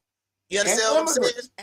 And immigrant stuff. If you don't like the immigrants, it don't matter. You can't vote for Trump because you know where they at with it. And listen though, but I know you going to a story and you got it. You got a good point. It's fabulous. But let's get to the specific because this is why I'm curious. Because I see some of the followers, Dr. Tobias, I see some of them still saluting Kamala. Really, that's what they got now. That's what they really want to say. But I want to know who's responsible for this right here because we was talking about the numbers at first. So what is it when it's something like this and we need help in North Carolina? Yeah, so far this year, the United States has given $24 billion to Ukraine. $24 billion. Let's keep going. $11 billion to Israel. Oh my God, $11 billion. Dr. Tobias, you know your name is just the one that's popping. That lip gloss popping, baby. But see, this the whole thing about. But see, this has been going on for probably over 50 years. That's the point. These numbers were still basically the same when Trump was in office, when Obama was in office, when Bush was in office, when Clinton was in office, when Bush Sr. This is like you can go to the site. That's why I told you before when I talked about the passport. This what you see up here. This is the reason why that American passport doesn't require a visa. Because we give everybody bread. Because it says, but so far this year, we can't go digging and flipping everybody, making them guilty of this. But no. I'm just saying we give money to other countries. We've been doing this for years. I'm not going to say like it's more inflated or it's more this year. I'm just saying some people might just think that just started this year. That's why I just want to make that clear. Okay, no, it's been going on for ages. Now, obviously, the Ukraine is definitely higher because I can go and say, easy, here we go. How much money did the Ukraine give? We'll go to Donald Trump. We'll pick middle year, 2018. Yeah. So then we can see the difference. So how much money did America give Ukraine in 2018? Okay. Real simple. We're at $24 billion right here with Biden. $24 billion. How much money did the U.S. give Ukraine in 2018? And while he's looking that up, y'all, I just want to say this right quick before he give y'all this answer.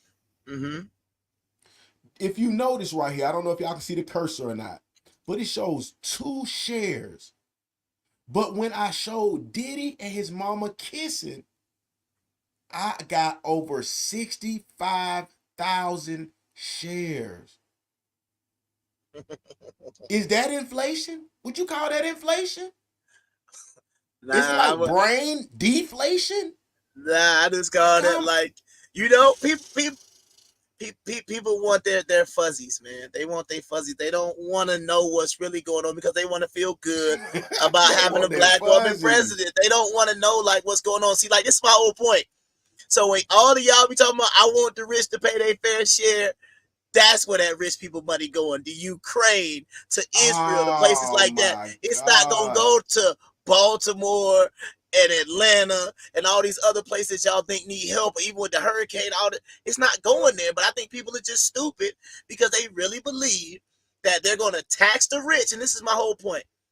If a billionaire pays more taxes, you still broke. Yeah. That money it's not like all of a sudden you go say, hey, Americans, did you check your bank account this morning? Yeah, we taxed the rich. Congratulations. Thanks for voting for me. Now, if that's what was going on, you got something. But you can't be excited. Like, to me, it's hate. It sounds like a big hater. You gotta think about it like this. It's almost like saying you watching the football game or something like that, and you like, man, that nigga think he can play, but I hope that nigga get a career-ending injury because I don't like him because he beat my team or whatever. That's how y'all be looking at rich people sometimes, because it's like y'all said, y'all want them to fall down because they decided not to go be a worker, because they decided, oh, instead of being an employee, I'm gonna be an employer.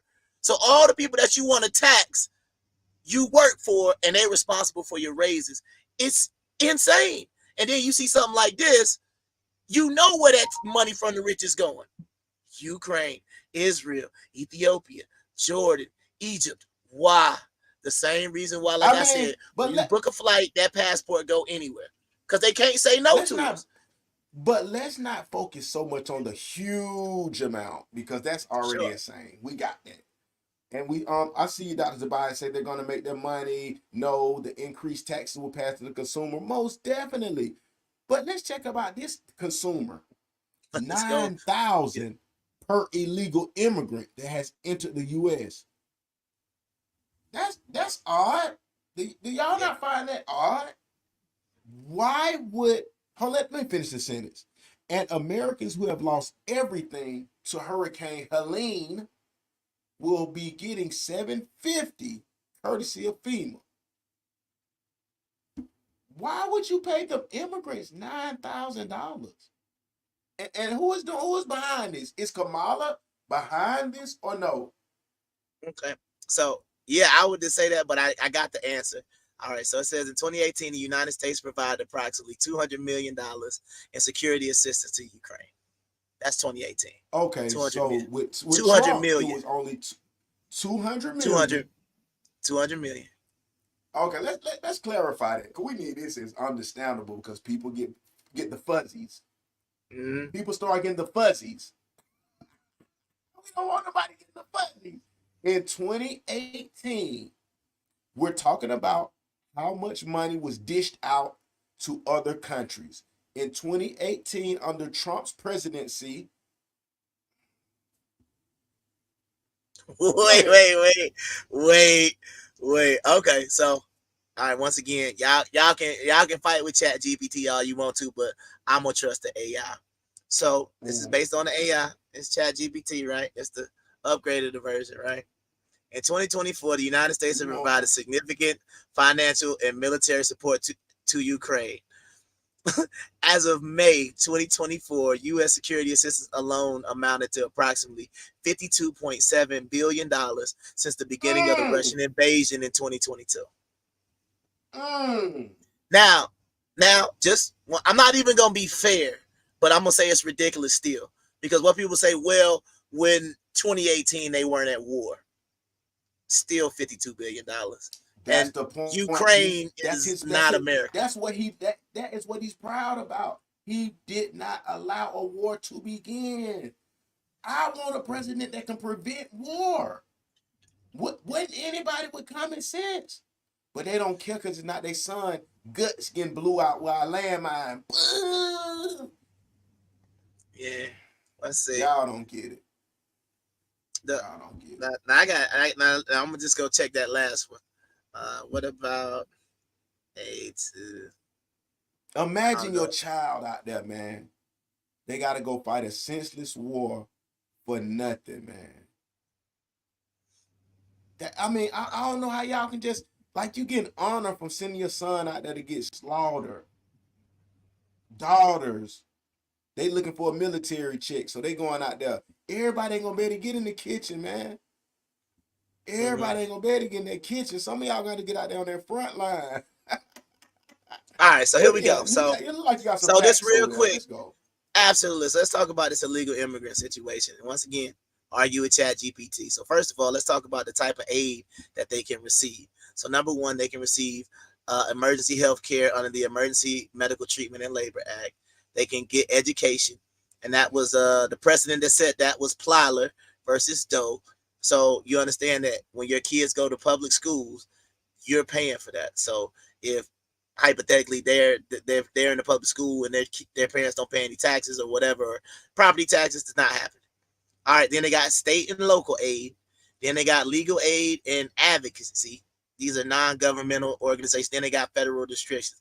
Under the Personal Responsibility and Work Opportunity Reconciliation Act of 1996, undocumented immigrants are ineligible for most federal benefits, including welfare, Social Security, and food stamps. However, exceptions are made for emergency services and in some cases, children's services. All right. And then these are just the cost per each service. This is what this is saying for illegal or undocumented immigrants. Healthcare is estimated to be between $2 billion and $4 billion annually for undocumented immigrants. Education. The cost of providing K-12 public education to undocumented children varies by state, but some estimates suggest it totals around $11 billion annually and other service. So overall, it estimates suggest that the U.S. spends between $18 billion and $20 billion per year on services for undocumented immigrants, though this number is debated.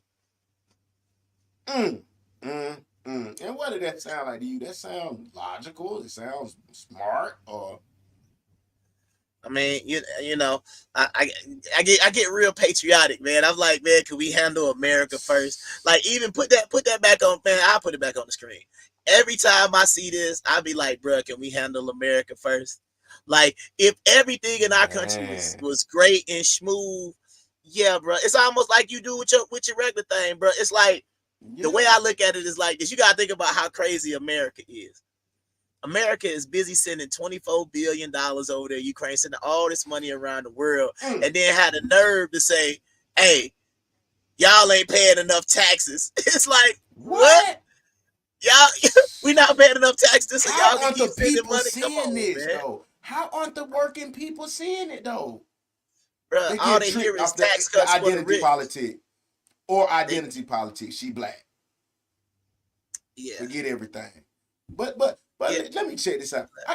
We got two small questions in the comments, and then I want to just jump into a little song too. And we still on topic. I ain't going nowhere else. But Dr. Sabaya says, how exactly do you count or track illegal immigrants?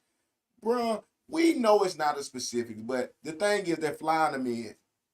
We already know they're flying them in now. They done got a census and everything, but they're paying taxes. They got their little work permits, and come on, man. Well, I got a whole video I'm gonna put out. What I'm saying is, but come on. Wait, but if they do have work permits, they're not illegal. No, I wouldn't say it's like that, but what I'm telling you is that I was in an Uber with a Haitian, and he was saying that they done got over here legal. And it's still like it's a bill or something that allows them to work illegally for 2 years, and then you have to start paying the tax after the 2 or 3 years.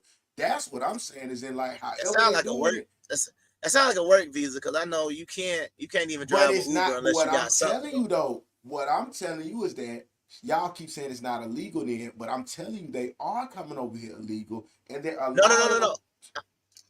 The entrance part is the illegal part, but what I'm saying, once they get some sort of documentation that allows them to work, then the entrance was the only illegal part. That's what come out. This is what y'all getting. This is what the big fuss is about. The shit ain't illegal no more.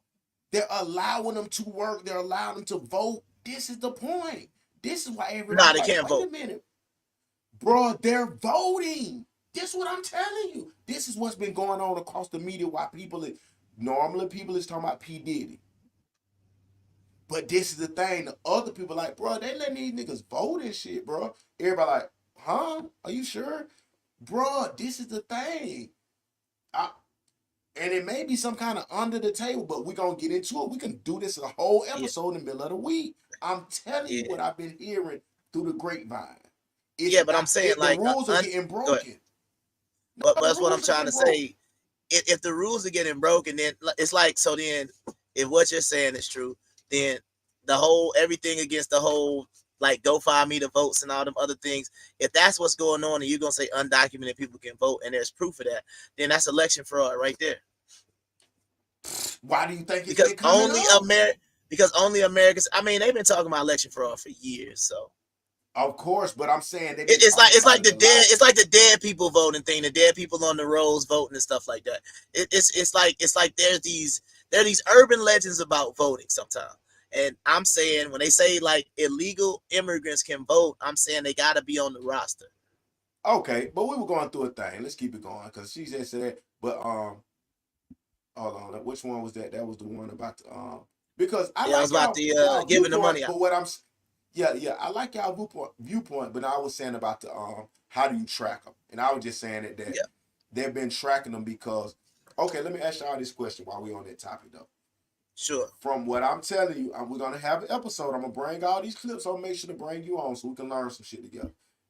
But it's a Haitian. He was my Uber driver one day or whatever. He's telling me the situation is in like they get a separate visa than these, or they get a separate, not, and this ain't about, I'm saying whatever is illegal. I'm not an expert on this shit. But they get something, but the Venezuelans and all of them, they get this new thing where they can come in, do whatever they want to do. No one can fuck with them, period. They cannot go to jail, nothing. This is what I mean, like, no. Nah, they don't got no diplomatic immunity. New York, nah, they don't have no immunity, bro. You cannot arrest a Venezuelan, and come on, this is what I'm. But this, nah, I'm glad we don't know this. We're gonna look this up. We're gonna look it up. We're gonna clip it, and they're not gonna give undocumented immigrants. They're not gonna give undocumented they immunity. Are. They're letting them go.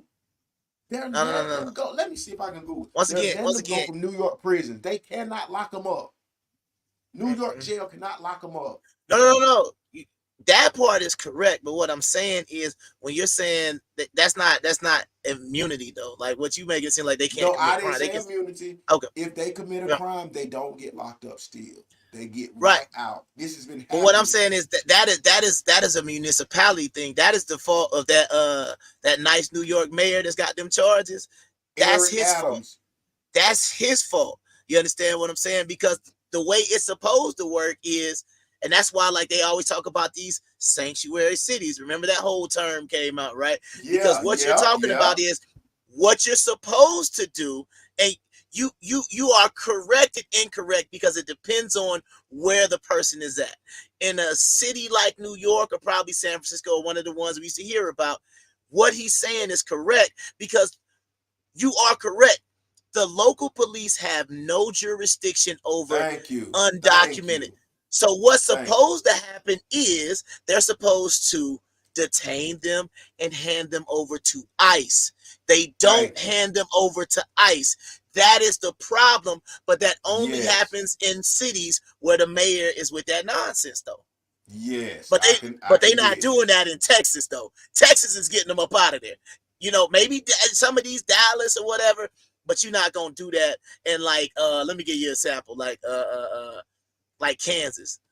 You know what I'm saying? You're not doing that in the middle of nowhere, Kansas or whatever. That's why they got to go to these major cities because, like, that's what you're saying. So you are correct. The sanctuary cities, like you said, because they need a mayor like this right here. A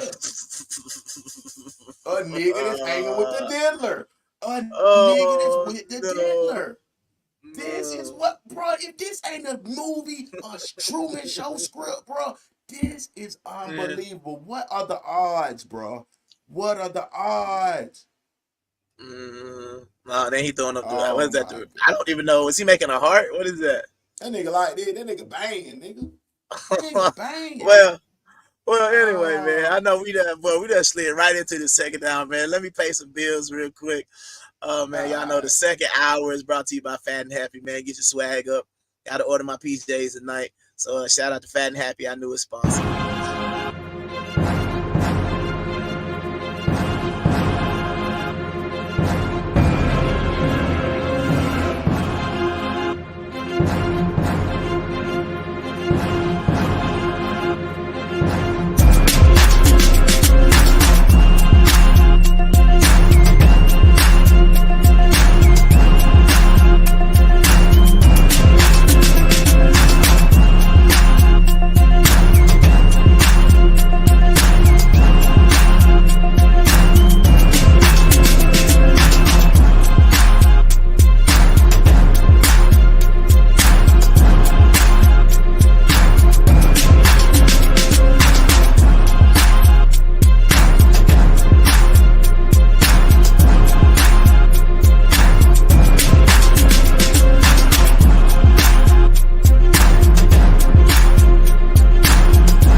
That he got old boy taking fixing with the oh god. Oh, with the diddler, bro.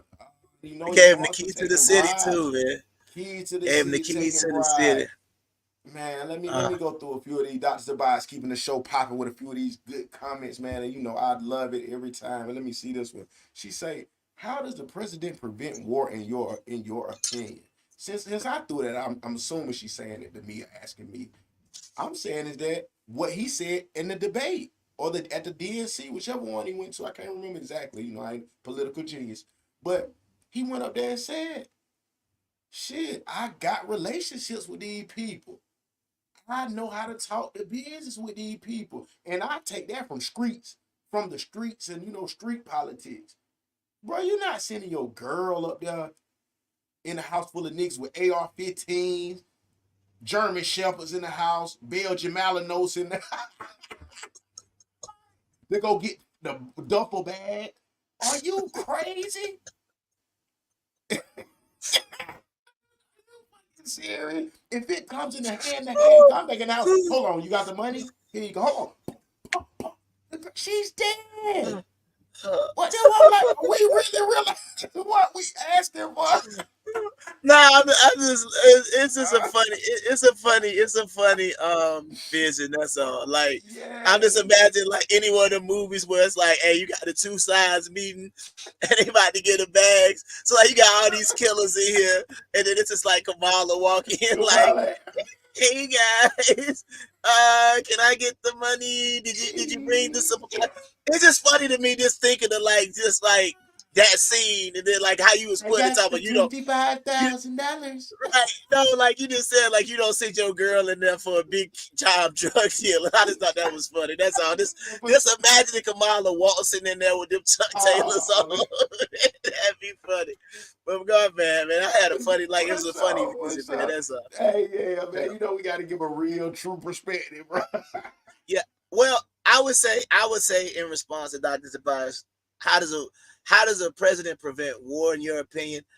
I think a president can prevent our involvement in that war. It's going to be difficult for him to prevent stuff because, shoot, I talked to a guy yesterday. I just found involvement. I like that too. The involvement of us in the war. I like that too. But I don't believe a president can we can prevent war as far as the United States is concerned and how we want to be. But like I said, right now, they back fighting in Sudan again. But preventing is preventing. If I say I don't want nothing to do with it, that's still preventing it.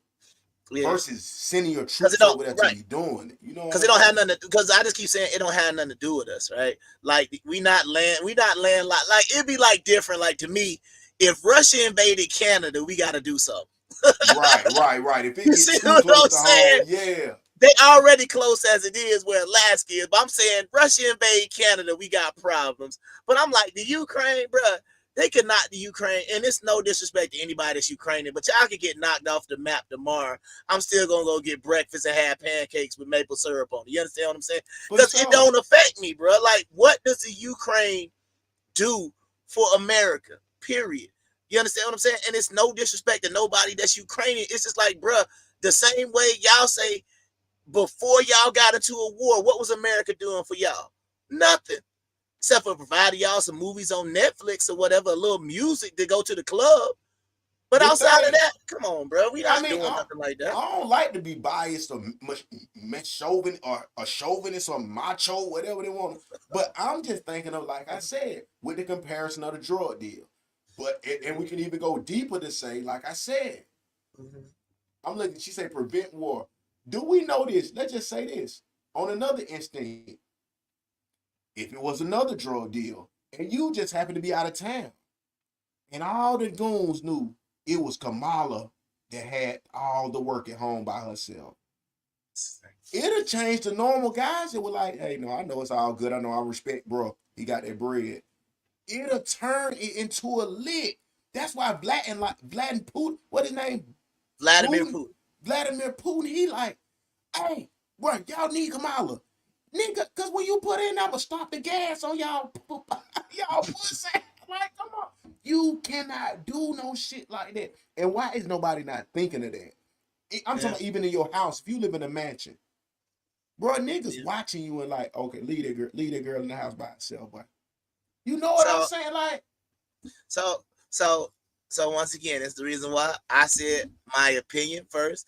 Like, what does the Ukraine do for us? But once again, I don't mind checking myself. So it says, yes, United States imports various goods, metals and minerals, including iron and steel products are important. Agricultural products, I think Dr. Bai said grain and oil seeds, some things like wheat, barley, corn, and sunflower oil. Chemical products, including fertilizer and machinery parts. So we do get that from the Ukraine as well. I mean, but is it worth $24 billion? That's all. Well, I mean, no, that's the stuff we pay for. The $24 billion is just military aid. No, I know. I'm just saying. Yeah, that's what I'm saying. Yeah. So I mean, I just look at like, I mean, for what we pay, we send over there. But once again, see, you just gave a perfect example, and I got to explain it because I don't think a lot of people really caught on to what you just said. Yeah. The same way y'all be like tax the rich, and y'all think it's gonna help y'all. Y'all think that $24 billion that we send to Ukraine is helping Ukrainians? Is absolutely not. You see what I'm saying? Because that $24 billion that got sent over there, we ain't getting those products in return. No. You understand what I'm saying? That's just 24 billion, like you say, off the scrimp. That's all it is. But what I'm saying is, all these people who are still importing that grain, that corn, that steel, whatever, they still dealing with what they got to deal with because that money doesn't go towards them. It goes towards the Ukrainian government. So what? They can buy more bombs, more tanks, more planes, more anti-aircraft missiles, all that good stuff. So once again, you just got to see none of this aid that is going. You understand what I'm saying? None of this aid that is going over there is helping the Ukrainian people. So I hope y'all see it. That money don't help the Ukrainian people the same way all of these, we're going to tax the rich and Donald Trump for his rich. None of that stuff is going to help your situation. You're still going to be poor 4 years from now. Guaranteed. I mean, well, why are we talking about the poorness and how, oh, Lord, he done fell out the tree. Oh, my God. See what I'm saying? They trying to get me out of here, man. I just started talking about that aid. Okay. But, oh, man, hold on, bro. What else? They trying to take me out, cool. Well, let's just look at a little bit of what's going on over there. This is what we need to see first, because I'm going to get on to the other part, but we're going to go to this first, and then we'll come back to, let me see. Yeah, we're going to go to this first. We'll go to this first. What's going on over there? Now confirmed, Iran has just launched a retaliatory missile attack targeting Israel. A U.S. senior administration official telling ABC News now that Iran is expected to fire 240 to 250 missiles at 4 targets in Israel. This includes the Mossad headquarters, Israel's spy agency, 3 Israeli air bases. We are told it'll take about 15 minutes to actually reach their target. ABC News has now. Bro, is that goddamn Project Bluebeam? Is they tricking us, bro? Look, bro, I just want to know, hey, that like Dr. Sabaya say, what was that? Yes, it looked like Project Bluebeam. And what's confused me is because this number, I don't know if y'all can see the cursor, but this Iran expected to launch at least 240 missiles. I've told y'all this over and over. Whenever 42 is in the play, 0 doesn't count. It's not no numerical value. 42 is basically the code word of saying nigger, we got you, slavery. We ain't gonna get into the basics. But every time it's a headline and these words, these numbers are there, bro, it's some bullshit. Bro, I wouldn't be surprised if that wasn't a fucking green screen. Like, cut. This shit is I don't know what to believe anymore, bro.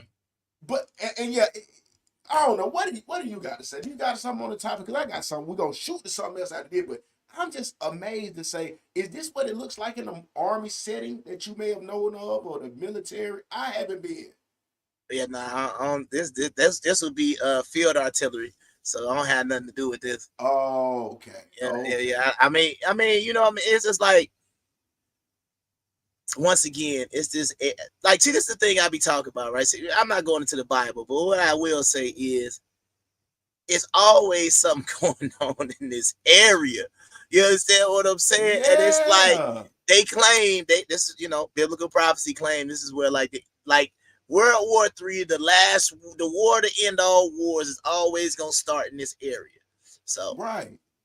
Oh, it's always something to pay attention to. Yeah, it's always something to pay attention to, just because this is what people want to talk about. This the end of time. Some preacher could look at this newscast and be like, "See, you better get your life right. You better get your life over to Christ right now." Like, they could just do that, but that's what I'm trying to say, because it's anything that goes on in this, as they call it, the Middle East, because they don't want to call it Northeastern Africa or Southwestern Asia. That's why they wanted to separate this whole area right here. Right, so it I don't know. Anytime something, I just sit back and watch, and I just say I'm gonna wait. Well, let's add this caveat to the or put the cherry on the top. Do we at all hold Kamala and Biden responsible for what's going on with this hurricane, and should they be sending aid at all by your standard? What do you say? Because I know everybody's operating out of feelings, and I'm going to give us a video to give us some feeling behind it. But what do you say before we just play the video and clip and just kind of see what's going on? I mean, yeah, anytime there's a natural disaster, it's up to the current administration to try to come through and do it. Yes, I mean, that's what FEMA is there for. The Federal Emergency Management Administration. I think there are 157 hotels in New York City that are completely full of illegal immigrants. Let me just repeat that number. 150 hotels in New York City that are completely full of illegal immigrants. New York City alone spends over $1 billion a year on illegal immigrants. And then you see these pictures of husbands and wives and children who have lost everything. Their homes have floated down rivers. Their homes have been taken out by mudslides. Their vehicles are gone. Their picture albums are destroyed. Every sentimental value that they could ever possibly imagine is gone. Will never be brought back. And what does Kamala do? She comes out and offers $750. $750. The TV in the person's house costs more than $750, and you see the absolute destruction. Sean, of all the political things that I've seen in the last decade, this is the one that... Let me I know this is a lot to soak in, but just think about this, bro. If it's your family in North Carolina and you've lost everything and you have a choice, we could say all that we know who don't run this and that, but like you said, it's FEMA, it's the current presidency responsibility. And if you look up, you're looking out the water drowning. You like, presidency, Democrats, help me. And they come to the rescue 6 days later with $700. You can't even get you goddamn a cutie. but see, this is what I mean. See, once again, the whole, but see, this is I get it. I get it, right? But see, like the thing about it is with this whole $750 thing, they're not giving the whole story. So that's the problem with it, though. What do you mean by that, though? The $750 is just the first initial payment. It's like the emergency one. We're basically saying like you need like emergency supplies. That's what that one is. But that's not the FEMA payment. Like, for example, when I told you when my apartment got flooded, right? But that was during one of the hurricanes or something like that, some tropical storm. I forget which one it was. But you go through the thing, because I ended up getting like 5,000 back for everything. You understand what I'm saying? But that $750 only represents the first initial payment. So this is politics. This is the reason why they're talking about only $750 and this get parroted around, because it says right here, this is the type of assistance that you may be approved for soon after you apply, called serious needs assistance. It is an upfront, flexible payment to help cover essential items like food, water, baby formula, breastfeeding supplies, medication, and other emergency supplies. There are other forms of assistance that you may qualify for to receive, and serious need assistance is just an initial payment you may receive while FEMA assesses your eligibility for other funds. So that's what I'm trying to say. So when what happened to me, it's almost kind of sort of like, hey, bro, we know y'all need something, so here's a quick little $750. And I know it ain't much, but at least you can get your essentials while we analyze. Okay, did you live in a house or an apartment? Okay, what did you have in that apartment? And they got to analyze. You got to send in a whole application. It's almost like doing insurance, right? So you agree with the strategy? You agree with that strategy? It's pretty cool. No, I'm not saying I agree with it. I'm just telling you what it is. No, I'm just saying, dude, I agree that, yeah, it's the best way to do it, because they get something while they're waiting to figure the whole thing out. Because if you can give them 9,000, you can give the illegal immigrants 9,000. But they're not getting $9,000 up from in payments, though. That's what I'm saying. Yes, they're not getting that. They get it up front on a card. But hold on. You're talking about FEMA. Let's just see what FEMA has to say about it, though. Let's get a small sample of what they got to say. The immediate needs with the money that we have. We are expecting another hurricane hitting. We do not have the funds. FEMA does not have the funds to make through the season. They do not have the funds. They can't even pay the $750. But see, that's what I'm saying. But what I'm saying is, when you point into this video, it's showing that. But he didn't. I ain't say what I thought he was gonna say. I thought he was gonna say something about we spent money on migrants. But that's what I'm trying to say. No, they're showing you this. We already showed this. We've already shown what they spent the money on. Do we have to go there again? We know what the money's gone. But that's what different. we're saying is they got a relief. No, they got a relief for migrants. He's showing you this. FEMA is out. He didn't say nothing about that. But what I'm saying is, you got a point at the bottom saying something about migrants, but he didn't say nothing about it. This is just me knowing it, because it has a whole thing.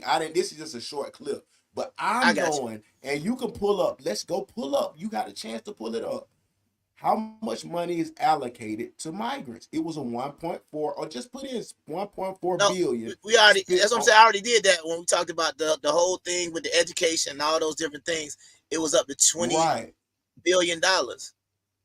Thank you. So what we're saying is that money could have been used for American citizens, right or wrong. No, because that's not how the budget works. The budget works is the like every entity in the federal government gets a budget. So whatever that money that they allocated for those, in quotation marks, migrant, was already signed, sealed, and delivered, that they signed off on it. So you got to find out who signed off on that $20 billion. That's the point. We know who signed off, the tiebreaker. See, that's what I'm saying. You want to make it go back to Kamala Harris, but it ain't Kamala Harris that's signing the budget. It's not. She's not signing the budget. That's my point. She is signing the tie-breaking vote of 33. She's not signing any budget to allocate funds. Is what I'm telling you. That's not the responsibility of the vice president. I mean, but we can put it on. We can put it on Joe Biden. It's their presidency. Nobody outside of their presidency. You can put it on. You can say the administration as a whole. Then that's fine. But what I'm saying is, putting it on one person. No. Because that's what every president has to do, has to sign off on the budget. So you got to put it on Joe Biden. You can't put that on Kamala because the president signs off on the budget, not the vice president. I'm fair with that, but Kamala is the president now. She's the active president. What are we No, talking she's about? not. Joe Biden is still the president, bro. Come on, Bruh. bro. I mean, Has Joe Biden hell, resigned? Shit, I Has he thought he did. resigned? The nigga on the beach. The nigga on the beach said he don't got no say over nothing, bro. He has not resigned. Come on, That bro. nigga ain't saying nothing no more. I know what you saying, bro. I get it, but I'm just saying he's still the president, bro. He's still the president. He don't see him. He might not know he the president. He might not know himself. But what I'm telling you, bro, is still the president. Kamala is not the acting president right now. No. Yeah, that's man. all I'm like saying. I said, man, all I'm saying is that when the people of the land is paying the taxes, don't get a fair treatment when things are a natural disaster. It's insane when you gave immigrants money.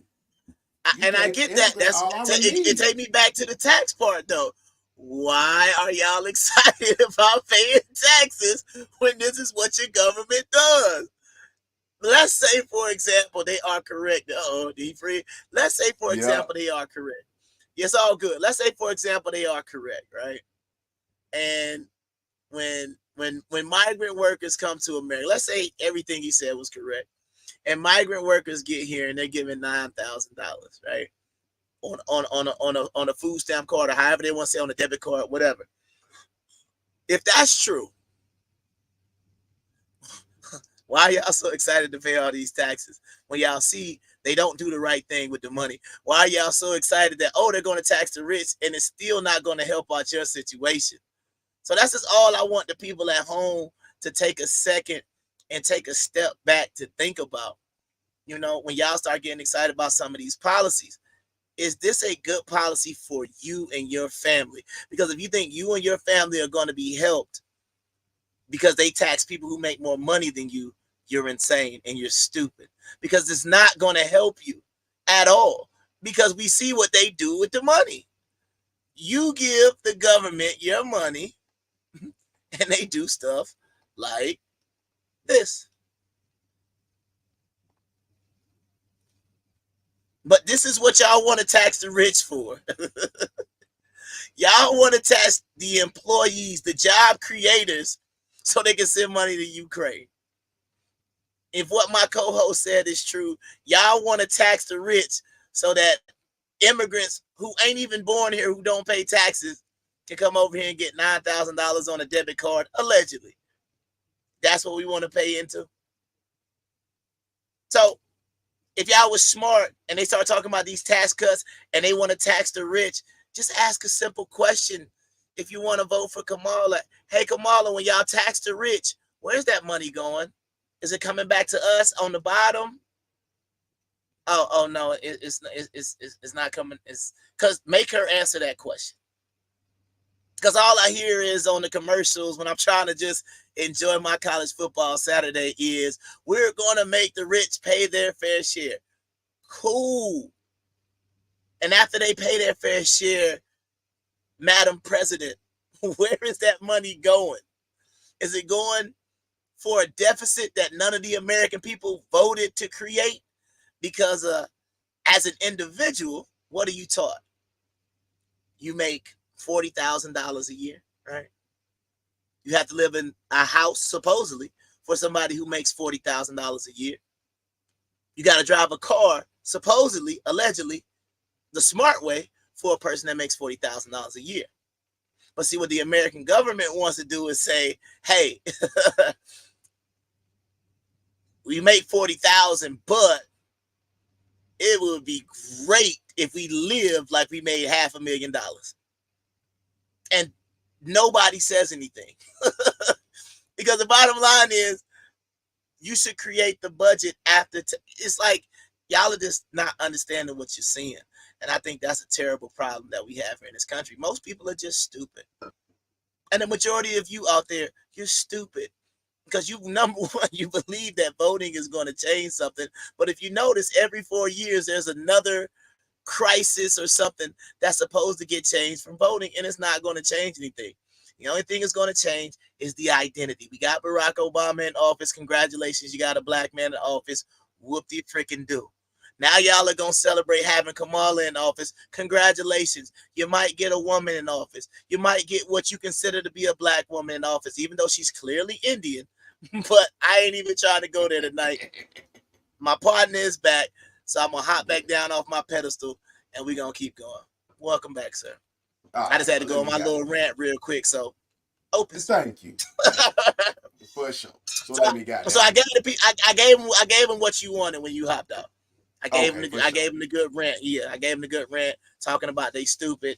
And if y'all really think that having a woman in office is gonna change anything, then 4 years from now it's gonna be the same thing that they complain about. 157 hotels in New York City that are completely full of illegal immigrants. Let me just repeat that number. 150 hotels in New York City that are.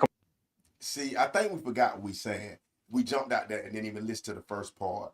150 hotels are full of immigrants. That's meaning that is vacancy that the new North Carolina people or Georgia people or Florida people could be using. Everything counts. I get it. I get that, but I'm just gonna be honest. I'm gonna ask you a question. If you flooded, you going to go stay in a hotel in New York? Bruh, you have no choice. I'm talking about from North Carolina. You going to allocated, bro? I have nothing. If it's allocated for free, what can we do?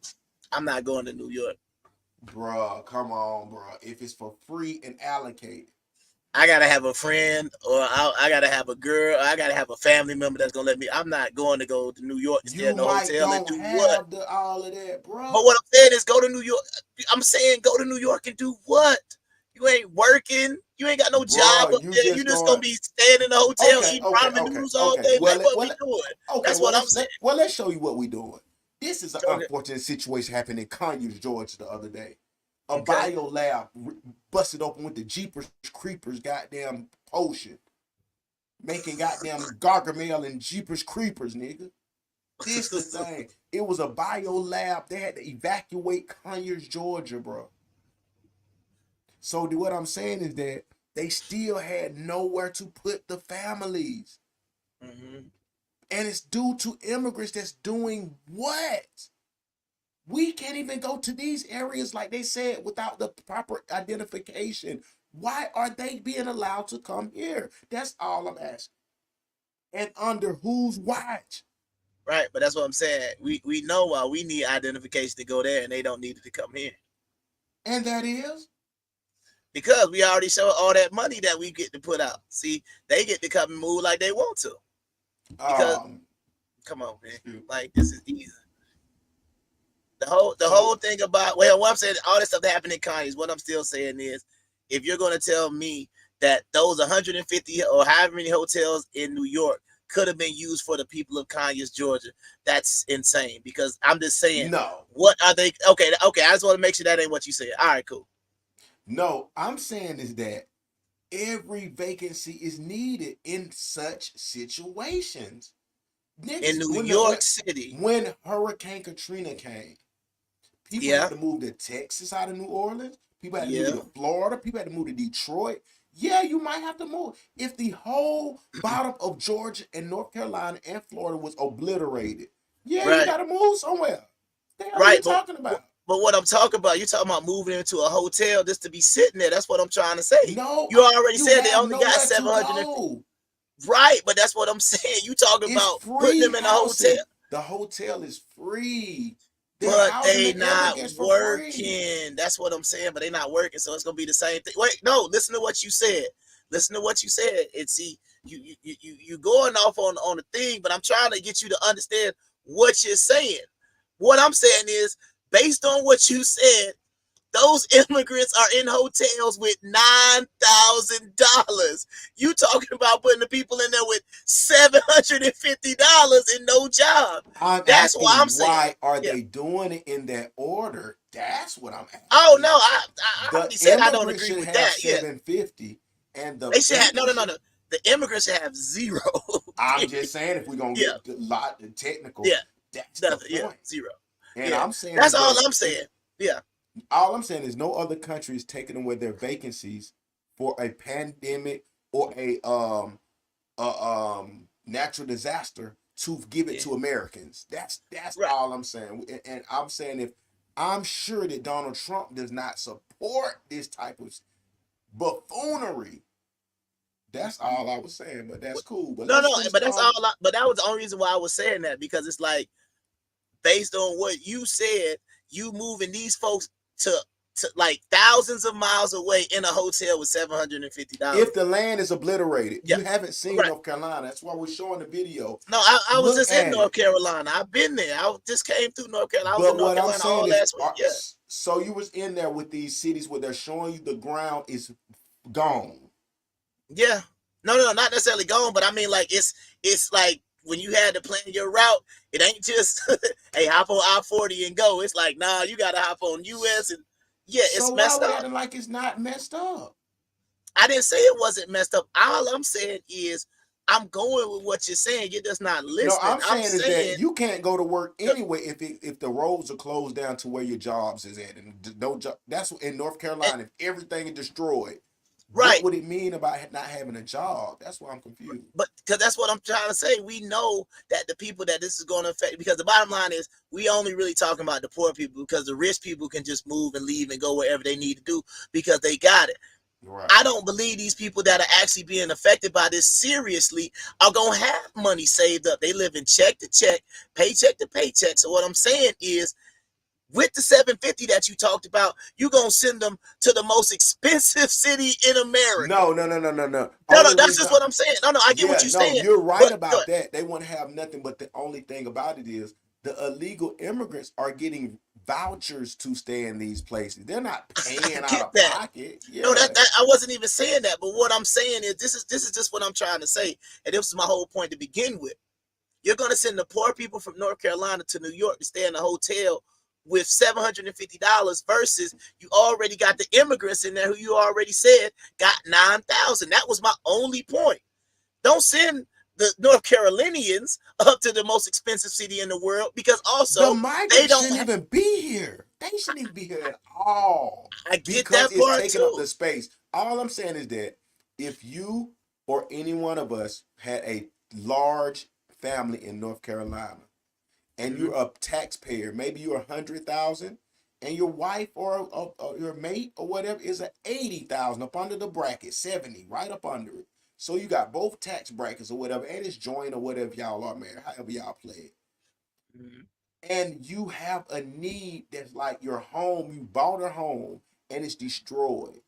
Yeah. And the only option is to say, hey, let's get y'all family a place to stay that's nice and convenient enough to live instead of being in the streets. Yeah. And we're going to give a choice between you and an illegal immigrant. That's a bad thing to the taxpayers. That's I'm right, and I get that, and that's a horrible question to even have to, they say, ponder. That's a terrible question. What do you mean? Is it me or the illegal? That's crazy. That's why I'm like, are we even respected in our own land now? No, we've never. But that's what I'm saying. We've never been respected. That's been the problem. A lot of people have been thinking. That's the reason why I be talking about the voting in the election and all stuff, that people are stupid, because y'all actually believe, like there's a commercial saying she cares about you, and some of y'all watch that and believe that. It's insane. It's like, come on, bro. Like anybody. I don't get it. Give the heartfelt video, because it just they're pulling the heartstrings, but we gotta pull some heartstrings and show what's completely really full happening. of illegal immigrants. New York City alone spends over $1 billion a year on illegal immigrants, and then you see these pictures of husbands and wives and children who have lost everything. Their homes have floated down rivers. Their homes have been taken out by mudslides. Their vehicles are gone. Their picture albums are destroyed. Every sentimental value that they could ever possibly imagine is gone. Will never be brought back. And what does Kamala do? She comes out and offers $750. $750. The TV in the person's house costs more than $750, and you see the absolute destruction. Sean, of all the political things that I've seen in the last decade, this is the one that bothers me the most. Hands down, by far. We have spent $200 billion sending money over to Ukraine and Russia to see young, innocent 21-year-old kids. Right, but this to be the conservative standpoint is they support Ukraine, but now I guess they against Ukraine all of a sudden because that's where they found out where all this aid was going. But once again, that's why I say you got to stick to something because they also support Israel too. They also support Israel. They support the Israel and they support Ukraine. But now they want to worry about the aid. But continue. But it comes a time when it comes. Do you not agree that it comes a time that even if you are conservative or liberal, you got to be like, wait up, whoa, shit is just obvious at some point. But it only conveniently happens when it's the other person doing it. The same way they complained back in 2018 when Trump was in office about the spending. Because like this is my whole point. Didn't they complain about Trump and the deficit and he blew up the deficit and how much money he was spending, right? So then it's the same thing now. So now they got to do the exact same thing, even though they with it. They with the money going to Ukraine because he can't come out and be like, all right, well, you want to cut all the aid off to Israel? He can't say that because he's gonna lose half of his base. But when you put that fight up, is Trump during Trump presidency? Was it a time that he was purposely letting the people suffer and hurt? That's all. We're talking about the people before anything. The people are in need, and what are they doing? I mean, I'm just saying they're doing the same thing. It's like Pinky and the Brain. They're doing the same thing they always do, Pinky. That's what they do. But I'm asking is, and we understand this, they're both playing sides of the field. But we're gonna purposely go vote for the Democratic Party if they're already in office and they're showing you this is how we treat y'all if y'all have a natural disaster while we in. I mean, that's what I'm trying to say. Like, if the bottom line really mattered, then we would vote differently. But see, the problem is people don't vote based on what they see. Like, for example, like I had a guy, right? And he told me how much money he made. And I showed him the tax bracket because, I pay wages. So I know how much money you make, how much taxes they're going to take. And I said, bruh, everybody's taxes went down. Oh, no, my taxes went up. So they will superficially create something in their brain because they don't like Trump to make it seem like their taxes went up. Oh, yeah. When you can go look at any statistics. Oh, well, those tax cuts were just for the rich. And what I always sit there and ask myself is, if you were paying 25% in taxes and now you're paying 20, did yours go up or down? And it's like they don't want to. Well, it didn't go down by the rich. They went from 50 to 38. Why we didn't drop by 12? I don't know. Did yours go down is the question. That's the only thing that matters. Did yours go down? And they don't want to answer the question. And then now, when they got rid of them, they don't want to admit that their taxes went up. That's the problem. That's the problem with politics. It makes you not want to admit what you see is really happening, because if you say my taxes went down during Trump, you look like a Trump supporter now.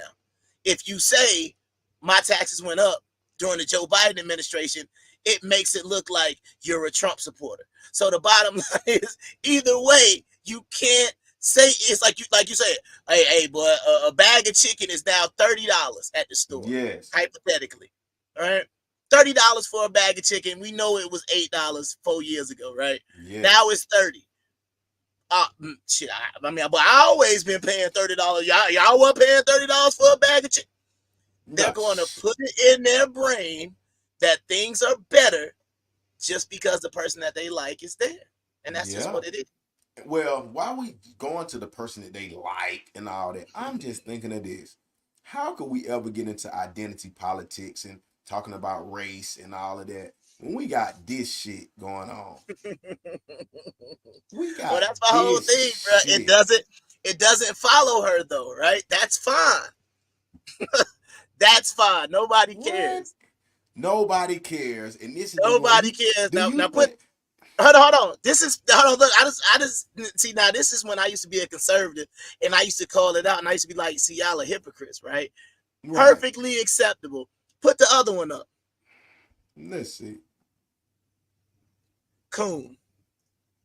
Oh, sell man. out. Both sides. See, this is. He a coon and a sellout because he got a white woman, right? But he got a wife. He got a family though, right? He got children and all that. Versus, put the other one back up. No children, no nothing. This is perfectly acceptable. I mean, the thing about it is this. Now we get into something else because one thing about it is this. We got to figure out Byron Donald or whatever, the black guy, he is not the leader of the country, for one. So whatever your preference, cool. But we're not going to get a lady who is in love with a pink worm to be like, oh, she's all for black people. That can't be our stance. You know what I'm saying? But the bottom line is, and we already seen this before, put Byron Donald back up there. Look at his complexion. We never gonna have that as a president. When y'all say black, like you gotta think about it. Like we joke, like that's why I love Kevin Mace. Kevin Mace be talking about that light skin stuff, right, bro? Yeah. Barack Obama, light skin. Kamala Harris, light skin. Ain't gonna never be no cat up there like me talking about he want to be president. Because if he is, when Herman Cain tried to run, y'all hit him up. We talk about man. God bless the dead. But Herman Cain was up here trying to run. He was leading in the polls. What y'all do to him? Y'all pulled out some women from when he used to run a pizza chain, and now those women coming out talking about he sexually harassed him. It's like, what?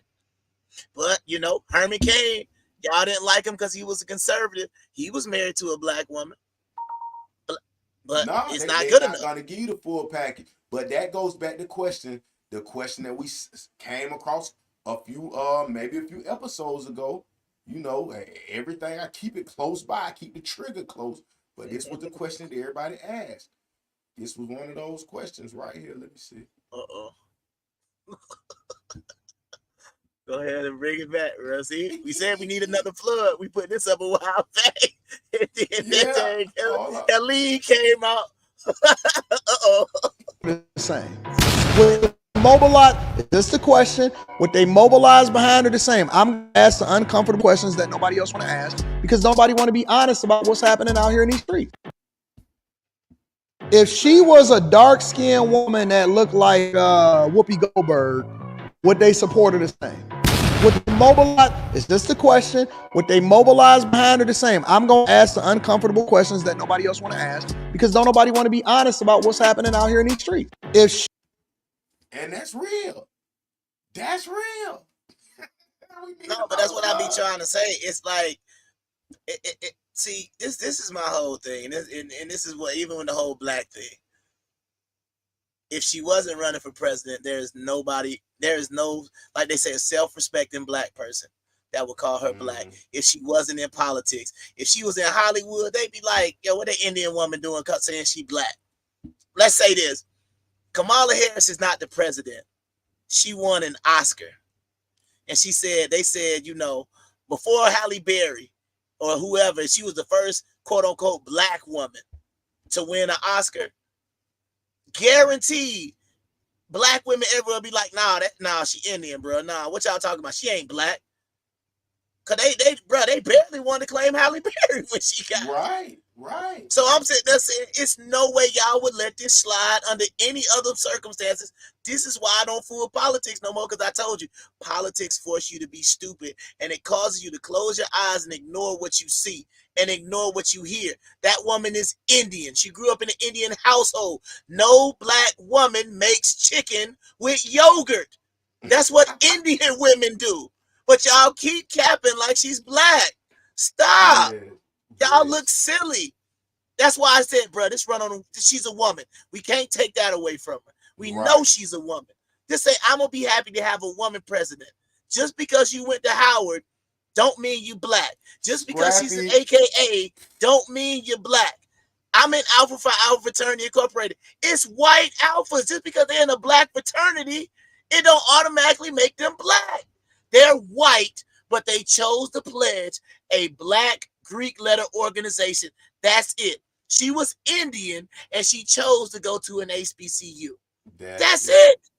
But a lot of y'all didn't go to HBCUs. So y'all don't even know there's white people on campus. Exactly. And they're not black. So y'all need to cut it out. But see, y'all don't know nothing about the culture. So y'all just say, oh, but how y'all gonna say she not black? She went to Howard.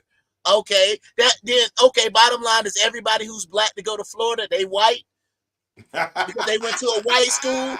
Adrian Peterson went to the University of Oklahoma. Is he white now? Right. Like, see how stupid you sound when it come out the other way? Yeah. All the black people going to Florida State, you're white now. Based on Kamala Harris. If all the white people that's at Howard, you're black now. Period. It makes no sense when you flip it and put it on the other side. It's so stupid. That's why I said I don't like politics, because people are stupid. Yeah. None of this stuff matters. She don't even really be claiming to be black. She don't do it. She does it when it's convenient. But I already pulled up the clip with her and Mindy Caitlin talking about she ain't just Indian. She's South Indian, and how her whole one side of her family looks just like Mindy Caitlin, who's Indian. She say she grew up cooking Indian food, and there's nothing wrong with that. Yes. But y'all got to stop this being black stuff, because the same people calling Kamala black will say, my girl, what's my girl name? The light-skinned actress, Zendaya. Y'all ain't claiming her. Zendaya, yeah. Y'all not claiming Lenny Kravitz's daughter. Right. What we doing? But you hitting it right on the head. That's the thing. Nobody's being truthful about what's really going on. We're talking about identity politics over policies and facts and truth. We know the two evils. We get all that. But hey, if anything, we need to worry about the economy and our money. That's what I'm for trying to us, say, and that's for our children and our children's children. We gotta have a strong economy. We cannot be on the verge of depression and a Great Depression every 3-4 years, because we keep trying to go off of who look cool and who done put Megan Thee Stallion on the stage twerking. Like, bro, it got to be some real policy that's intentionally there to help black people, bro. There to help others as well, but we got to get you got that clip? out of the minority. You got that clip? Boy, woo, I think I got it on my phone. Hold on. You know what's in I got it on my phone, bro. Hold up, bro. I know I got that one on my phone. I got that one. But this is my thing, though, bro. At the end of the day, this is going to continue to be our problem in America. Like, this is one thing I hate when people say. You know what? They'll say, vote your conscience. Or, vote in your best interest. It's like, but which one of these cats got my best interest? Yeah. Because if y'all always talk about, I'm trying to build generational wealth. You dummies, how you gonna build generational wealth? Did you hear how she gonna tax the capital gains? Did you hear how she want to tax funds? But that's women. But that's they what don't I'm saying. Understand the dollar. No. I'm just Where saying. the funds gonna come from? No. I get it. But what I'm saying is, think about this. I know like, what you're saying. No, I'm with you. Listen, watch this. Generational wealth means it's money of substance, right? That generational wealth that you want to pass down to your children, they want to tax the hell out of it. And y'all are lining up to get your generational wealth taxed. And y'all are like, I don't get it. I really don't understand. That's why I try to say. But that's what I be trying. That's why I don't get into politics, because it makes people stupid. Y'all are complaining about, black people can never get ahead. We need generational wealth for our children. And they come out and say, 50% capital gains tax. Yeah, sign me right on up. We gonna tax the rich 58%. Yeah, but sign me up. Oh my God. Well, this is what we have come to as a people, y'all. This is at the presidential debate. This is what we got going on. Nah, this is the Democratic. I know what this is. Yeah, I mean, you know the DNC. Yeah, I know what it is.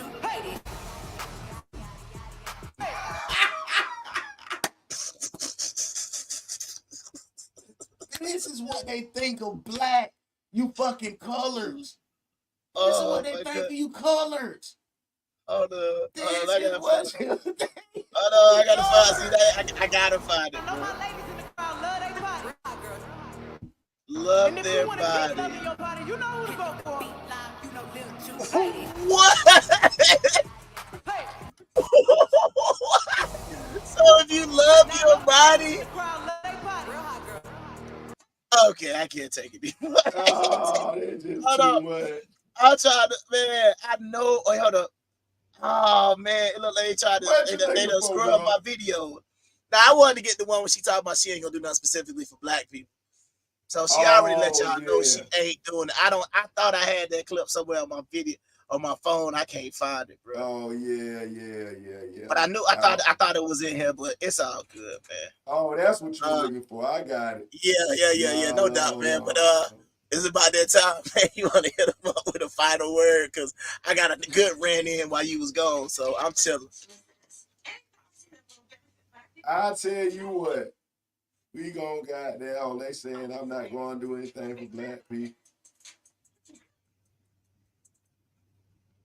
Well, we got it here. We can't get the last word. Well, see that will benefit black people, will benefit all society. Let's be clear about that. Let's really be clear about that. So I'm not gonna sit here and say I'm gonna do something that's only gonna benefit black people. No. Whatever benefits that black family will benefit that community and society as a whole in the country. During your run as president, we've been the W.O.R.S.E Podcast. See y'all next week.